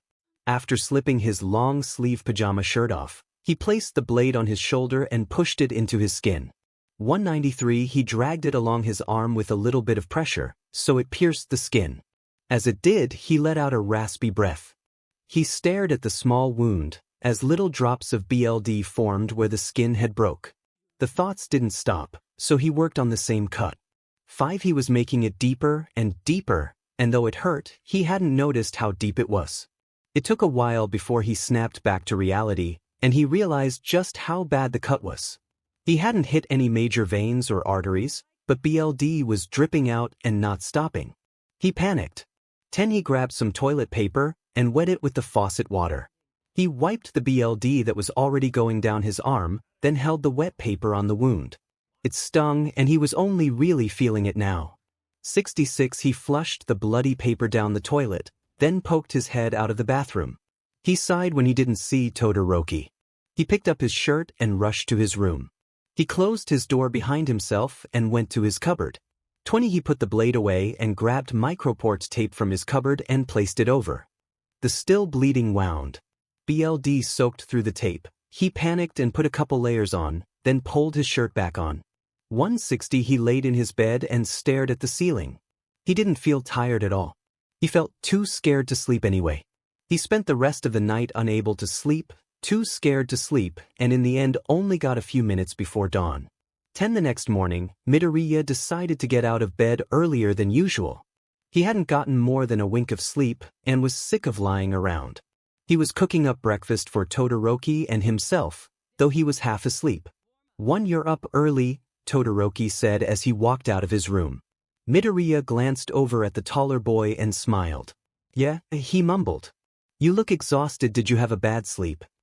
He asked as he walked up to the shorter boy and inspected his drowsy face. 3. Yeah, Midoriya mumbled. He glanced back at what he was cooking and flipped it. Breakfast will be ready soon, Midoriya mumbled. Wait, thanks. Todoroki said as he walked into the bathroom. For Midoriya sighed. He closed his eyes for a moment, then felt heat sting his finger. He opened his eyes and backed away from the fry pan. His finger felt hot. Oops, he mumbled. He held his burnt finger under the tap. He stood there for a while, brainlessly staring at the running water. He felt exhausted. 32. Eventually Todoroki got out of the shower and helped Midoriya finish off the food. They sat down together and ate quietly. Todoroki glanced at Midoriya's finger. Did you burn your finger? Todoroki asked. Midoriya looked at his finger, then nodded. Somehow, Midoriya murmured. Todoroki stood up, then took an ice pack from the freezer. Here, he said as he handed it to Midoriya. 91. Thanks, Midoriya mumbled as he took the ice pack from his roommate. He held it on his finger and sighed. Do you not feel well? Todoroki asked. I'm fine, just didn't get much sleep, Midoriya mumbled. 11. Then, you should nap when school finishes today, Todoroki mentioned. Midoriya nodded. 8:21. The day at school was slow, but Midoriya stayed focused. He enjoyed school, found it rather easy, or easier than he believed the elite school would be. He finished all the work in class, and did extension work. For their third lesson, they had Aizawa for self-study. 22. Midoriya had nothing to do, so he happily searched different chemicals in pyroclastic flow on his laptop. Aizawa walked up to his table and tapped on it. What are you working on? Aizawa asked. Oh, I finished everything in class, so I'm researching chemicals in pyroclastic flow, Midoriya replied. Pyro-wada. Aizawa sighed. If you're not busy, can you help me return books from my commerce class? Oh sure, Midoriya stood up. I've got something to do. Momo is in charge of the class, Aizawa stated to the class, then walked off. 32. Midoriya followed quickly behind. They walked down the long hallway, then down some stairs. They went into a classroom with 3 written on the door. A couple students were listening to a teacher in a math class. We are picking up textbooks, don't mind us, Aizawa said. The teacher nodded. 3. The two walked to one side of the classroom where a pile of books were. Give me a second, I need to tick off names of the books that are here, Aizawa said. Midoriya nodded and looked towards the board. 1. The teacher was writing up a complex equation and explaining it to the class. Midoriya gasped and raised his hand. The teacher awkwardly looked at him. Yes. The teacher asked. You made a mistake. That's de Moivre's theorem, right? Midoriya asked. 84. Yes, it is. The teacher looked at the mountain of writing on the board, searching for the mistake. Midoriya walked up to the board and picked up a marker. He erased a couple parts. You put this here instead, then you square it by that number, Midoriya explained as he wrote on the board. Oh, my mistake. Do you know how to finish this equation? The teacher asked. Easy, Midoriya smiled. He began writing more under the equation and finished it. Aren't you a first year? The teacher questioned. 25. Midoriya glanced up at the teacher. Yes, he mumbled. You're not learning this at the moment then, the teacher said. No, I already knew this, Midoriya smiled. 24. Aizawa and the teacher looked at each other. Maybe get him tested. You're teaching self-study now, aren't you? The teacher asked Aizawa. Yeah, that sounds like a good idea. Aizawa handed Midoriya a pile of books. 7. Tested. Midoriya questioned. Aizawa walked out of the room with the rest of the books. Midoriya followed him. Sometimes, when a kid is smart, we can give them a test and move them up to a class that meets their skill, Aizawa explained. 11. Oh, Midoriya looked at the books he was holding. They were law books. Do you enjoy math? Aizawa asked. Yeah, it's fun. I like the satisfaction of solving a complex equation, Midoriya smiled. 154. I can't relate. I only do the math that's necessary in business. Aizawa said. They walked into the school library and to the return desk. That makes sense, but it's nice to know how to do complex things. I find that I'm scared of things I don't know, like most people are. Midoriya placed the pile of books on the desk. Well, that's human nature. Aizawa smiled. The two walked back towards the class. Would you like to do complex math? Aizawa asked. Yeah, I think so. The stuff we are doing now is easy. Midoriya mumbled. Too easy. The stuff first years do at this school is the stuff third years do at other schools, Aizawa said. Does it? I was doing the math we do in class in my first year of middle school, Midoriya mumbled. As extension work? Aizawa asked. Yeah, Midoriya smiled. 39, Aizawa sighed. Then I'll get you the test now. Go back to class. Midoriya nodded and walked into the classroom. Aizawa continued walking to the office. It wasn't long before Aizawa returned with a couple sheets of paper. He sat them on Midoriya's desk. Do what you can here, bring it to me when you're done, Aizawa stated. Midoriya worked through the sheets with a smile. For him, it was easy and fun. An hour later, the bell that signifies the end of the day went. Midoriya walked up to Aizawa and gave him the sheets of paper, then he went back to his desk. Ready? Todoroki said as he walked up to Midoriya's table. Yup. Midoriya grinned. He swung his bag over his shoulder, then headed off with his roommate. I don't feel tired anymore, maybe because my brain had been busy working all day. Midoriya said. 5? You should still take a nap. I'll prepare dinner. Todoroki suggested. Sounds good, thanks. Midoriya smiled. The pair traveled to the dorms and to their room. Todoroki got started on dinner, while Midoriya had a nap. Third person 158. It had been 2 weeks since school had started. Midoriya was moved up to third year math, but apart from that not a lot had happened. 10. He hadn't been able to get a lot of sleep. It was a struggle to manage to fall asleep, and every time he did he would wake up a couple hours later from the nightmare. It was getting worse and worse. He was only getting a couple hours of sleep each night. 35 though, he was getting used to it. He was just glad he hadn't been waking Todoroki up. Today was like the rest. It was a Saturday night, and he was hopelessly lying awake in his bed. For he tossed and turned, trying to get comfortable, but nothing was working. He decided to put on headphones and listen to music.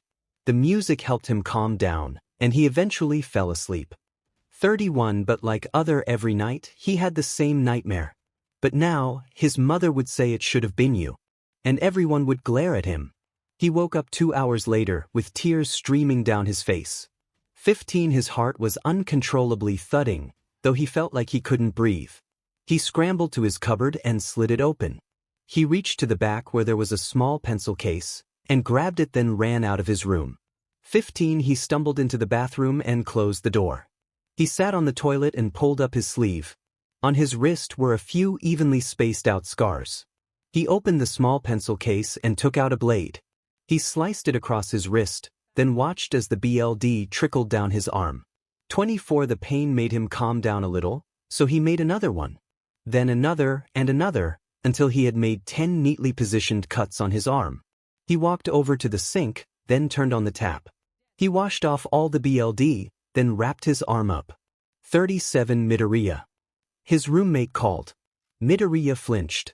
He quickly cleaned up and threw the pencil case into the back of the cupboard, not caring that there was blood left on his blade. Why? Midoriya meekly squeaked. 26. Are you okay?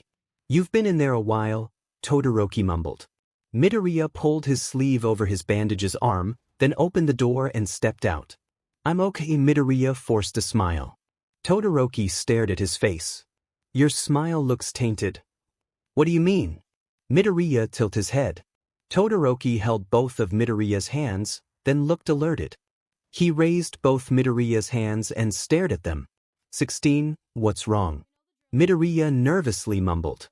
This hand is cold and slightly discolored, and a bit swollen, Todoroki said.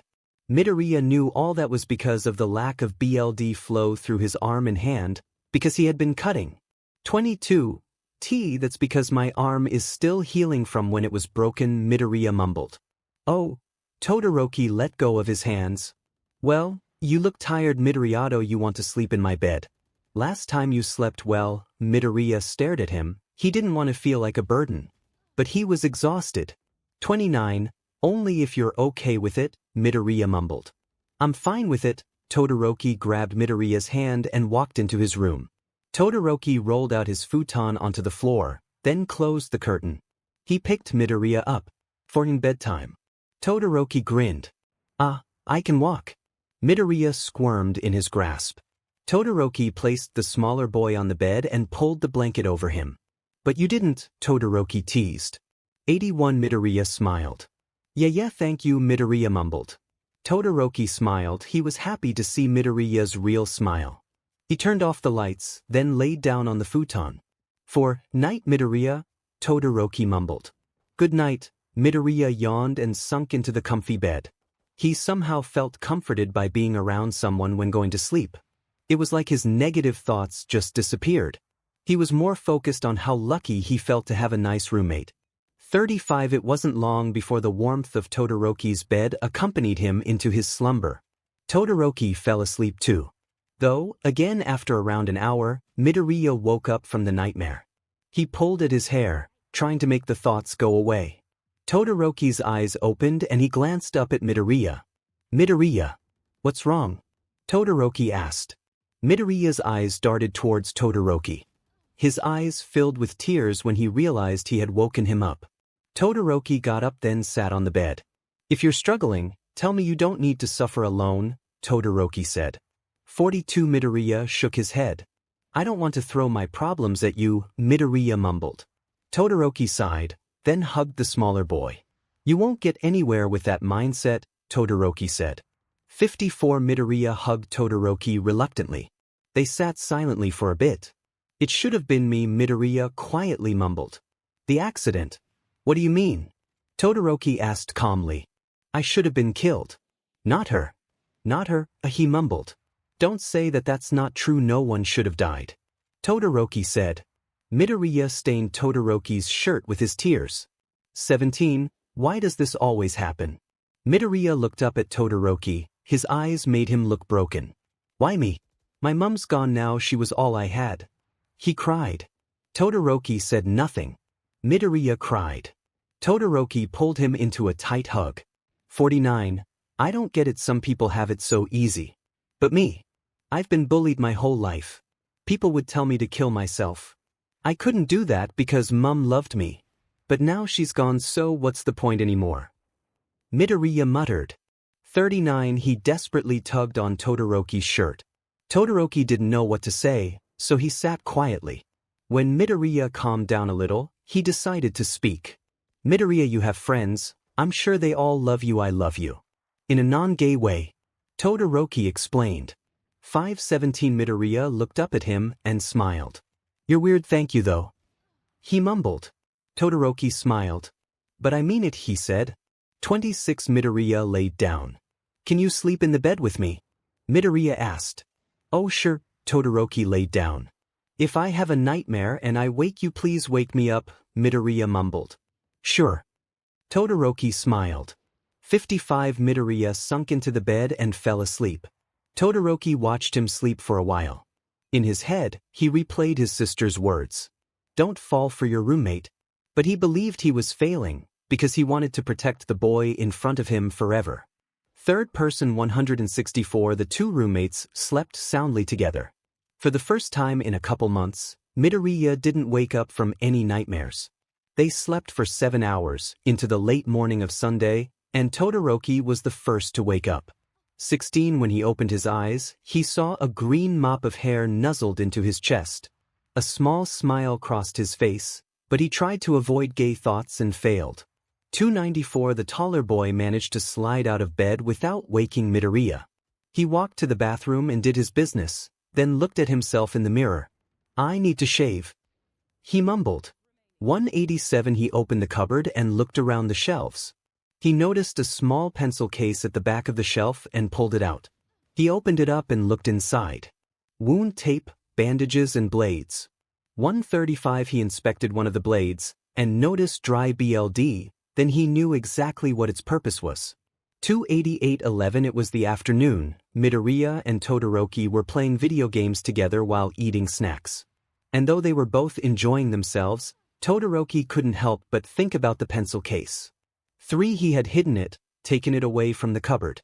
He didn't know whether it was the right thing to do or not, but he didn't want Midoriya to hurt himself. "What would you like for dinner?" Midoriya asked. 5 Oh, I'm not sure, Todoroki replied. Midoriya opened the fridge and gasped. We have no food. He mumbled. Todoroki looked into the fridge. There was a bit of fruit, juice and milk. 30. Oh, I guess we haven't been to the shops since last weekend, Todoroki said. We should make that a Saturday thing, we go to the shops and buy food for the week. Midoriya smiled. Ning, with my dad's card. Todoroki held up a shiny card. You still have that? Midoriya chuckled. Don't tell my sister. Todoroki smiled. 41. The two of them took a trip to the shops and brought enough food for the week, with Todoroki's dad's credit card. Midoriya got started on dinner while Todoroki unpacked the groceries. 12. Did we have English homework? Todoroki asked. Nope, Midoriya said. Oh good, I thought we had homework for a moment, Todoroki sighed. I don't think we did. Unless you have math homework. Midoriya mentioned. 2. No, I did it all in class. Todoroki said. Midoriya set out the food on the table. So, is your dad rich then? I mean, a golden credit card is a bit much. Midoriya sat down. Yes, we run the 𝗕𝗏𝗃 company. Todoroki sat down. 6. No way. 𝗕𝗏𝗃. Isn't that the second biggest business in Japan? Midoriya beamed. Yes. The AM is first, but both companies are partnered, so I don't think they will try to kill each other. Todoroki said. 110 kill. Midoriya mumbled. Oh, sometimes the big companies send out spies to gather information, and assassins to kill their rivals. It's against the law to have spies though, Todoroki said. 48. Midoriya mumbled. Yeah, there's a big rival company that are stressing because the president of their company had a kid, but the kid killed himself because he didn't want to take over the company. Now they have no successor. I think the president is trying to adopt. Todoroki explained. 46. That's scary. Wait, are you going to take over your father's business? Midoriya asked. Yes, I can't wait to overthrow that old man, Todoroki smiled. Midoriya smiled. What about the AM president? Does he have a successor? Midoriya asked. 6. Yes, he's a business major at this school, Mirio Togata. He's got pretty good grades. The AM president offered him his position. I don't think he is getting adopted though, Todoroki said. 48. Oh, Togata-senpai. He's in my math class. Midoriya grinned. Huh, that's cool. Todoroki smiled at the boy's grin. But Midoriya, you should be careful. Lots of business presidents come to this school looking for successors. You had the best exam results right. They might come after you, Todoroki explained. 25. Oh, but I want to work with science when I finish school. I don't want to take over a business, Midoriya mumbled. That sounds cool then. You'd have to tell them that if they try to offer you their position, Todoroki smiled. 16. Midoriya smiled. The two boys ate together quietly. Midoriya seemed happy, but Todoroki was thinking again about the pencil case. Midoriya, do you want to sleep in my room again tonight? Todoroki asked. 9. Midoriya looked up at him and smiled kindly. I don't want to invade your personal space again, Midoriya declined. I don't mind. But it's up to you. If you wake up again from a nightmare, come wake me. Todoroki shoved a spoon of rice into his mouth. 27. Midoriya said. Though, he wasn't going to wake up his roommate. He didn't want to annoy him while he was sleeping. After dinner, Midoriya showered, then got ready for bed. But before he got into his covers, he stared at the bed with a frown. One, he was scared that he'd be unable to fall asleep, of that he'd have a nightmare again. Please let me sleep. He mumbled, then he climbed into the bed. After laying there for a while, he fell asleep. Though that night was the same as them all. An hour later he woke up. This time he let out a scream. He covered his mouth when he came to his senses. Thoughts and voices were rushing through his head. You killed her. It's your fault she's dead. It should have been you. Why you still alive? His eyes were wide open, and he was trembling. He stumbled out of his bed and ran to the bathroom. Murder. Failure. He opened the cupboard and felt around for the pencil case, but he couldn't find it. 7. The thoughts wouldn't stop. He felt like he was going insane. He fell to his knees by the cupboard and desperately scratched at his wrist. His nails didn't take long to graze his skin. 44. But 2 hands latched themselves around his wrists and pulled his arms away from each other. The young teen was pulled into a hug. He glanced up quickly in a startled manner and saw Todoroki.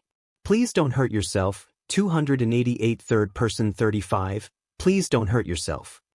Todoroki pleaded the boy that he held in his arms. Midoriya's eyes faded a little. He was trembling. Did you take it from the cupboard? He mumbled. Yes.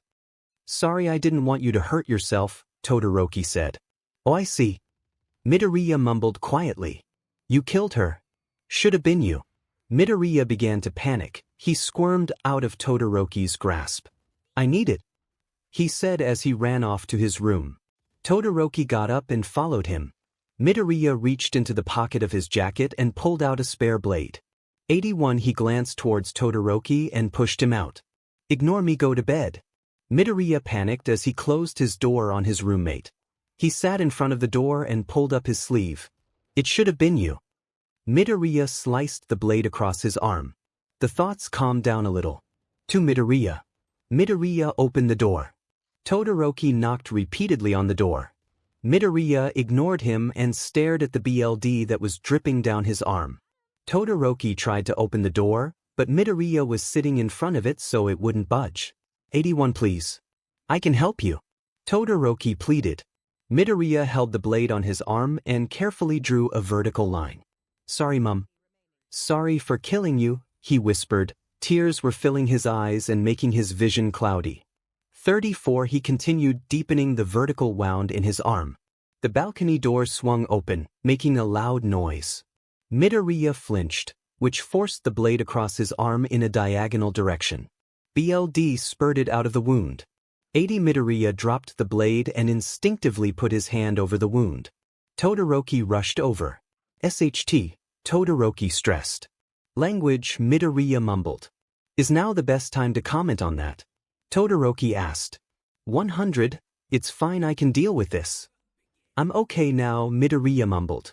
Pass me any shirt from my cupboard. Todoroki stared at the boy, then pulled a shirt out from the cupboard. Midoriya put it over the wound and applied pressure. Please get me a sock, a long one.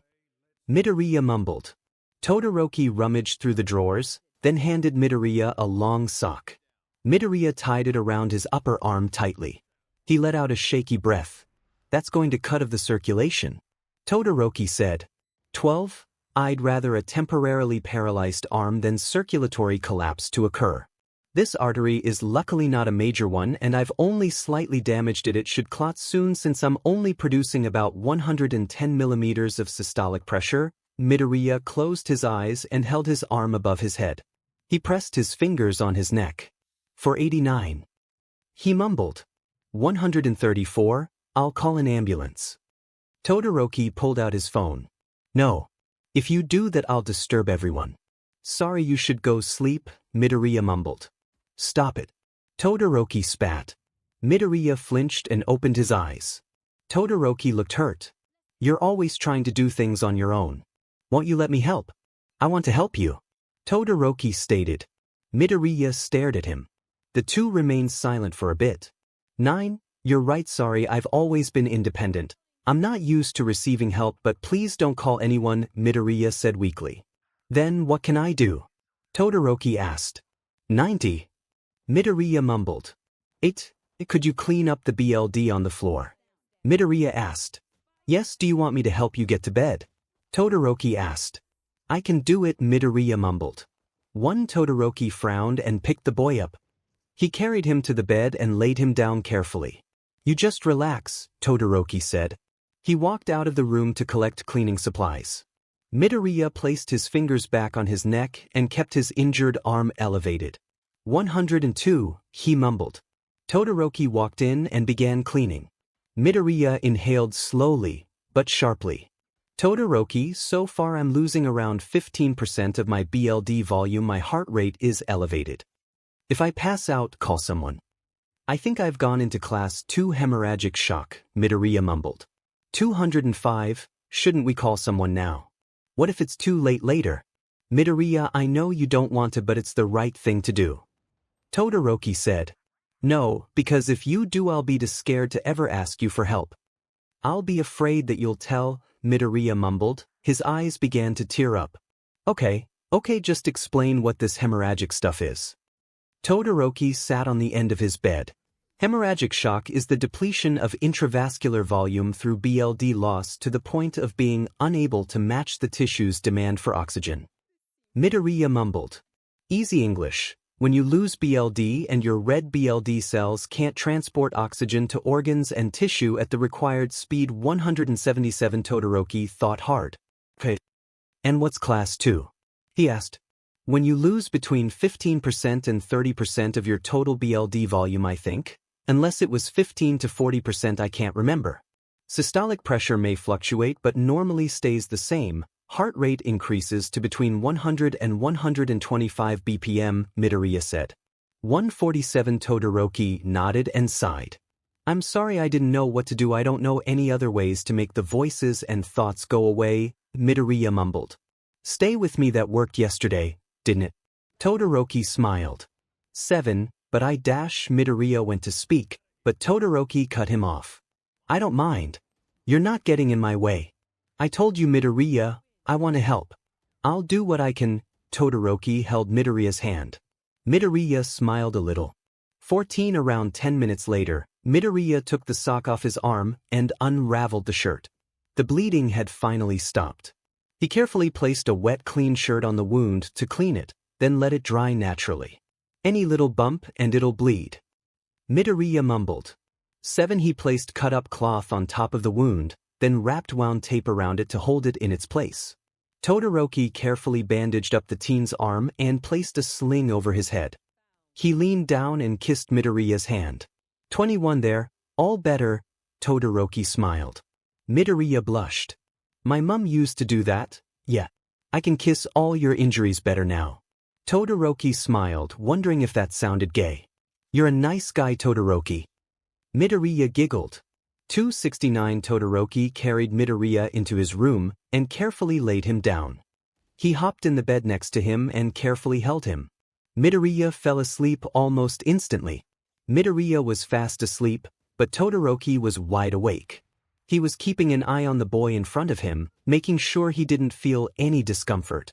Midoriya slept calmly for a while, but just as Todoroki was about to drift off, Midoriya started breathing fast and panicking. For Todoroki watched him, then pulled his head into his chest.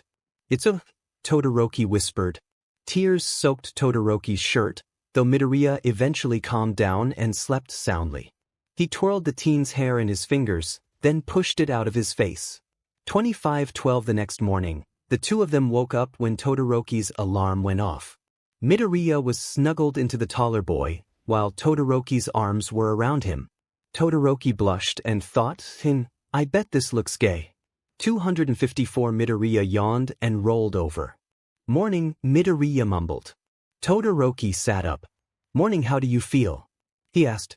Fine, Midoriya mumbled. Are you sure? You could go see the nurse just in case, Todoroki said. No, Midoriya mumbled. He sat up, then held his head in his hands. Does your head hurt? Todoroki asked. He placed his hand on the boy's forehead. You have a fever, maybe take the day off. Todoroki suggested. 2. No, it's fine, I'm just a bit anemic because of the BLD loss, Midoriya mumbled. I'll make breakfast, you rest a bit more, Todoroki said. Midoriya laid back down.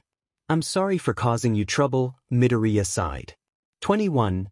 Don't say that I'm the one who scared you and made you hit the vein, Todoroki said. It was an artery, but I was the one cutting in the first place. Midoriya argued. Irrelevant, you weren't attempting suicide, right? He mentioned. 28. No. Midoriya said. Then, you wouldn't have been trying to hit any major veins or arteries. That was my fault, Midoriya pouted and shut his eyes. I disagree. He said. 32. Todoroki went to protest, but Midoriya's stomach growled and interrupted them. Midoriya blushed, Todoroki smiled. I'll go make food, you can rest. Todoroki said as he left the room. 15. Midoriya sighed and held up both his hands. One was pale, pinker and swollen.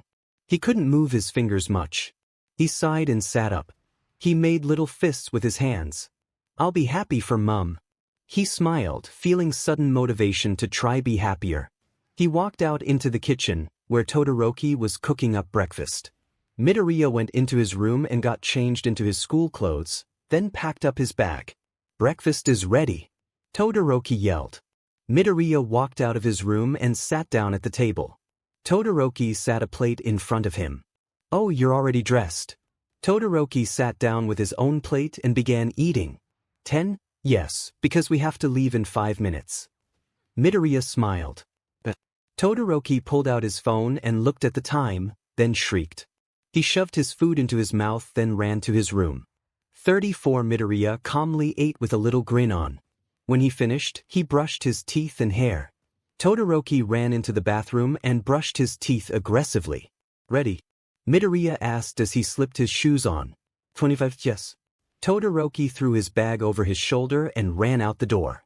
Midoriya calmly left their dormitory and headed towards the campus. They got to class a couple minutes before it started. Not everyone was there yet. "We weren't even running late," Midoriya said to Todoroki. "Nonsense. We could have been late." Todoroki sighed. Midoriya giggled. "Oi, shitty Deku," a voice said. Midoriya turned around to see his old friend, Katsuki Bakugo. "Kaken," Midoriya said. 20, "Don't talk to him that way," Todoroki said. Midoriya looked towards Todoroki and smiled. "It's okay," Midoriya said. "Deku, Mom wants you to come for dinner," Katsuki said. 29, "Oh," Midoriya asked. "Friday? Bring your mom, I guess," he said. Midoriya flinched. Kaken," Midoriya mumbled. "What?" he snapped. 61, "You didn't hear." Midoriya looked away and fiddled with his fingers. Katsuki noticed the boy seemed different. Instead of the timid boy Midoriya normally was when they talked, he more upset and serious. He had enough human decency to tone down his behavior. "Do you hear what?" he asked in a semi-comfort Bakugo voice. "Mom and I were in an accident. She passed, that's why I transferred, because I live with my uncle," Midoriya said quietly, but loud enough for the blonde to hear. 7 Katsuki stood there and stared at the boy in front of him. Even though he was a PP to the boy in middle school, they were good friends as kids, and their families loved each other. Mom did go to a funeral a few months ago, and she looked sad. But she didn't tell me anything. Katsuki said quietly, "Did you see her there?" "Where?" Midoriya asked. "At the funeral, you idiot," he said. "Oh, no, I was in the ICU in an induced coma." Midoriya looked towards the ground with guilt. He felt horrible for not attending her funeral. For Katsuki somehow felt lost for words. He didn't want to say anything that would offend him, since he respected Inko. Though, they were interrupted by the bell. Aizawa walked into the classroom. "Sit down," he spat. 20 Everyone made their ways to their seats. Aizawa did the roll, then everyone began chatting to one another. The tired teacher glanced at Midoriya, then walked up to his table. "Oi, problem child. Come outside," he mumbled. 37. Midoriya said. He stood up and followed the teacher out of the classroom. They stood close to the door. "You look pale today. And your eyes look exhausted. What's wrong?" Aizawa folded his arms. "Oh, I'm fine," Midoriya said. Aizawa glared at the student, forming awkward silence between them. "You're lying. What's wrong? Did something happen on the weekend?" Aizawa asked. 5. "No, really, I'm fine." Midoriya insisted. "No, maybe you're sick." Aizawa pressed his hand on the boy's head. "You have a fever." Midoriya sighed and looked away. "I'm fine, really," Midoriya said. 5. "No, go to the nurse's office and rest," Aizawa demanded. The bell rang for first period. Midoriya did a cheeky smile. "Oh, I'll be late for math. Better go." Midoriya slipped past Aizawa and went into the classroom. 69 Aizawa poked his head into the room. "Midoriya, don't ignore me," Aizawa snapped. Midoriya swung his bag over his shoulder and left the room through the back entrance. "I'll be late." Midoriya blankly smiled. 25 Oi, problem child. You better go to the nurse. Aizawa growled, but he quickly ran off to his class. Midoriya let out a relieved sigh as he climbed a flight of stairs. He went to the classroom that had 3 on it and walked in. There were only 7 people in the class, including himself. At UA, students stay with the same homeroom class for every subject. but they can move up or down according to their preference and knowledge. In Class 1A, if someone was struggling with the math, they could move down to 1B for math, or 1C etc. 60. The sports student all took math, but at a different time to everyone else, and it was easier. That's the same with all their compulsory subject. Midoriya. Togata called. Midoriya looked towards the older boy and smiled. Good morning, Togata-senpai. Midoriya said as he took a seat. You look a bit pale today. Are you okay? He asked. 5. Midoriya smiled. I'm okay. Oh good. Togata smiled. The math teacher walked in. Everyone settled down, let's get started. 12. Everyone pulled out their books and textbooks, then listened to the teacher. The whole class mostly understood the complex math they did. Midoriya and a couple others would answer all the questions. The class went fast for Midoriya because he loved math. He finished all the work in class, and some of the extension work before the class ended. 36. He said goodbye before leaving the classroom, then walked back towards his own class. Though, he could feel his heart beating out of his chest and he felt out of breath. He got back to his classroom and slumped down into his chair. Todoroki walked up to the boy and handed him a chocolate milk. Here, you forgot food today, didn't you? Todoroki said as he poked a straw through his strawberry milk. 29. Yeah. Thanks, Midoriya said as he poked his straw into his chocolate milk. I forgot food too. I went to the vending machine, Todoroki said. Midoriya chuckled. 5. They both talked for most of the short break with Momo and Mina. Then the bell went for the next lesson. They had English, which again went fast for Midoriya because he enjoyed it. For lunch, Todoroki went and brought sandwiches, then they sat down and talked with Momo and Mina. Their last lesson was self-study, with Aizawa. Midoriya was finishing of a business assignment when Aizawa walked up to him. Did you go to the nurse? He asked. Midoriya looked up at him. Maybe. Midoriya smiled. Aizawa grabbed the boy's wrist and pulled him up. Midoriya's eyes widened. Let's go, Aizawa said as he began dragging the boy out of the classroom. Midoriya felt like screaming. He could feel the wound opening up, it made him feel dizzy. 44. 𝗧𝗪-sensei. Midoriya could barely move his arm, so he couldn't pull it away. Pain was erupting from his arm, and so was BLD. He could feel the warm liquid. Aizawa looked at the boy, then quickly let go. Have you cut? Aizawa said. He looked somewhat worried. Midoriya held his arm. He felt dizzy and hot. He couldn't handle any more pain. I think I might pass out, Midoriya mumbled. Sorry, quick. Let's go. Aizawa wrapped his arm around the boy's waist for support. Language. Midoriya hissed. He glared at Aizawa, more like a pout than a glare. What? You're a teenager, aren't you? Get over swearing already. Aizawa walked towards the infirmary with the boy. 112. My mum said swearing is bad. Midoriya pouted. Build a bridge and get over it. Welcome to the real world. Aizawa said. They walked into the infirmary. Swearing is a bad habit. Midoriya sighed. 86. Not, it's not. Aizawa growled. What's going on? Recovery girl asked. He's got a fever. And apparently he's been cutting. Aizawa said. You didn't have to add in that last part. Midoriya sighed. 2. Do the cuts need medical attention? Recovery girl asked. No, Midoriya lied. Well, lay down then take off your blazer, Recovery girl said as she opened a drawer. Midoriya slipped his blazer off, though he felt uncomfortable. The scars Minato had given him were visible without his blazer. But when he looked at the bandages around his other arm, he saw red wet stains. 12. Aizawa pointed at the bandages. BLD. I thought you cut last night. Why is it bleeding? Aizawa asked. I did cut last night. You're open the wound. Midoriya placed his fingers on his neck to check his pulse. 96. He mumbled. 996. 96 what? Aizawa rushed over and began unraveling the bandages. Stop. If you unwrap that, it'll bleed more. The pressure is preventing excess BLD from escaping. Midoriya wrapped his arm back up. 61. He had a sudden ringing in his ear, making him unable to hear, and his vision went hazy. What? I didn't pass out last night, so why now? Have I not produced enough RBC in the past 12 hours? Anemia, I'm dumb. My body must be having trouble producing a stable amount. Maybe I'll die. I'm probably back into class 2 of hemorrhagic shock. Midoriya thought to himself. 74, Midoriya. Midoriya. Aizawa yelled. The ringing in Midoriya's ears subsided, and he could see a bit better. He was laying on a bed. I'm okay. Midoriya mumbled. We're going to call an ambulance, okay? Aizawa said. No. Midoriya snapped as he sat up quickly.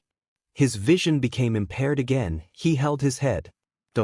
I'm not going back there again, not again, Midoriya mumbled. Have you seen the state you're in, kid? Aizawa said. Midoriya placed his fingers back on his neck. I'm only in class 2 of hemorrhagic shock. I'll be fine. Midoriya protested. Hemorrhagic shock. If you're even close to being in shock, you need emergency care. Why didn't you call for help? Recovery girl said. 10. If you'd cut yourself on purpose, would you want to call emergency services when there are others who are dying from things they can't control? Others need that your bed more than I do. I know how to help myself with this. Midoriya explained. For the two adults remained quiet. Midoriya laid down on the bed and pulled the blanket over his head. It's bad enough that I have to come to the infirmary and waste people's time here. I feel enough like a burden already, Midoriya mumbled. 16 Recovery girl and Aizawa looked towards each other, then they both stepped out of the office. What do we do? Aizawa asked in a distressed tone. I might have to treat him here. She put her hands on her hips. 5 After a discussion, the two walked into the infirmary again, but when they got to Midoriya, he was fast asleep. Did he faint?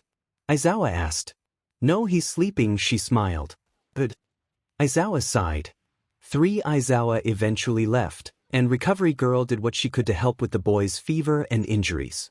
Though, she did her best not to wake him, because he needed the rest.